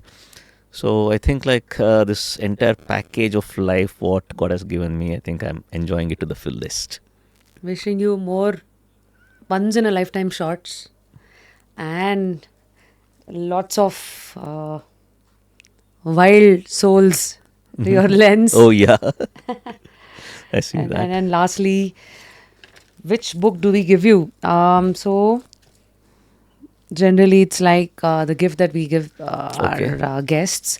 I don't know which book kind of. I think I like that one. The obstacles, yeah, The Obstacle is the Way. yes, You like the title? yeah. All right. Let's see what it has to offer. All right. While I sign this, please nominate 3 guests whom we should be calling on Just Curious India. Now, I think one is definitely you need to get Audi, because see, I am more of a wildlife photographer, more from the wildlife photography. But Audi is again an entrepreneur, and he does some very creative stuff with cell phones. Very creative stuff. So people would love to listen to him, his stories, and the way he creates those magic with his cell phones. Okay, because mine, what I create is all expensive gear. Okay, and so that is where people would love to hear and get inputs from him. So definitely, like, he is one person I would definitely nominate for this. Apart from that, so again, more from yeah, I think the other one is probably like you should get. I think you are already having that. Any doctor photographer, doctor or doctor wildlife photographer, because I'm sure there are a lot of youngsters, doctors, seniors, everyone out there. Because one thing which I know is for the doctors to manage the time. Okay, they're extremely busy, but they're also passionate about nature, wildlife. They can't. Okay, so probably that is where you may want to get someone who is a senior doctor, but at the same time serious wildlife photographer also. Any name? Okay. Any name suggestions? So I think like Dr. Ajit Huilgol was there, and last time also I mentioned my very close friend Dr. Deshpande. Yeah, The neuro. Rajkumar Deshpande, the neurologist I told you. Neurologist, yes. Yep. So he heads the neuro department of Fortis, Banegata Road. So he's quite good and a passionate wildlife photographer. So I think some of these doctors or even lawyers or these kind of people, right, whose life is very, very focused with their business, but at the same time they enjoy wildlife photography. So how they manage, how they get it done, and I think like some of those they'll be happy to share. So that would be a good one. And third would definitely be a documentary, wildlife filmmaker. Okay, so from a wildlife filmmaker, I think the best is the couple duo like who are releasing their otters film. I think Sugandhi and Rana. I think they would be a good fit again, because that is where they can give guidance to a lot of youngsters about the National Geographic grant. A lot of those things are there. So even they also will be a good fit for your audience here. Amazing suggestions. I think you covered everything apart from one. Did you feel that divine intervention when you were capturing any animal? Like, do you believe in universe? Do you believe in manifestation? The energy? What name do you give it? God? No, I mean, few times where I said like few times where that emotional thing came into picture. See, for me, raw is nature. Okay, it's sorry. Nature is totally raw format. I mean, what you see is what is there. That's it. Survival of the fittest. All those comes into picture. Okay, but some of those movements when I saw, right, those emotional movements, I got really moved by that, and some of it I couldn't even shoot. I stopped shooting actually, looking at that. But a lot of other times we wait for those kind of moments, like a tiger hunting a spotted deer, samba deer. So those kind of actions, we wait for those sequences. But some of these occasions, it was really like heart moving. The baby Yeah, being those spared and things. the times being attacked. So, Yes. all right. So I guess I've managed to pen some lines for you. Dear Sudhir, wishing you more jungles, animals, and peace. Thank you so much. Humans, anyways, will be part of this. So, Stay away from them. lights, camera, and love. Just Curious India. Rapid Rashmi 23/5. 23, right? Yeah. Appa, finally I got the date right. Date right. 23/5/2025 it is. Thank you, sir. Thank you. Thank you so much, Rashmi, for this. Thanks. This episode's desert partner is Polar Bear. Polar Bear, the ice cream Sunday zone. Polar Bear is now present in 160 outlets, 30 cities, and in 5 states. If you're a vegetarian, that too 100% vegetarian, Polar Bear is for you. The menu has 40 plus ice cream sundaes, and all the ice creams are made from pure milk. What are you waiting for? Visit and keep sharing the Sunday love. Guys, I think that was our raw, heartfelt, yet masterclass on what wildlife photography and probably the human behind the lens opened his heart out, I guess. Thank you so much for kind of giving us an emotional tour as to how it feels to be in the jungle, and I'm sure a lot of them will be inspired to take safaris or probably wildlife photography as their hobby, which only time will answer. Yes. So, wishing you more flashes. Oh, probably the flashes are not there in the jungle, right? No flashes in the jungle. Only the eye flashing Yes. through the The eye as the magnificent, lens in the camera, and this as the memory card. That's it. Amazing, sir. Keep going. So, guys, I hope you all enjoyed today's conversation with one and only Sudhir, the one and only Sudhir Shivraman, India's most influential wildlife photographer and a mentor, and Sony's brand ambassador. So, if I kidnap you today, how much money will I make? Nobody will give you anything. Kidnap me and take me to a forest. I'll happily come with you. Amazing, sir. Thank you. That is me, Rapid Rashmi, signing out of another episode from Just Curious India. Do watch our previous episodes, and of course, do let us know whom would you like to see on this hot chair. Until next time, yeah, the show name says it all. Yeah, continue to stay curious and be a good listener, be a voracious listener, and would like to see your aha moments in the comment section. Thank you so much. This is your Bangalore girl, Rapid Rashmi, and the Bangalore man, Sudhir, signing off. But we are connecting through the power of internet, Yes. throughout India, throughout globe.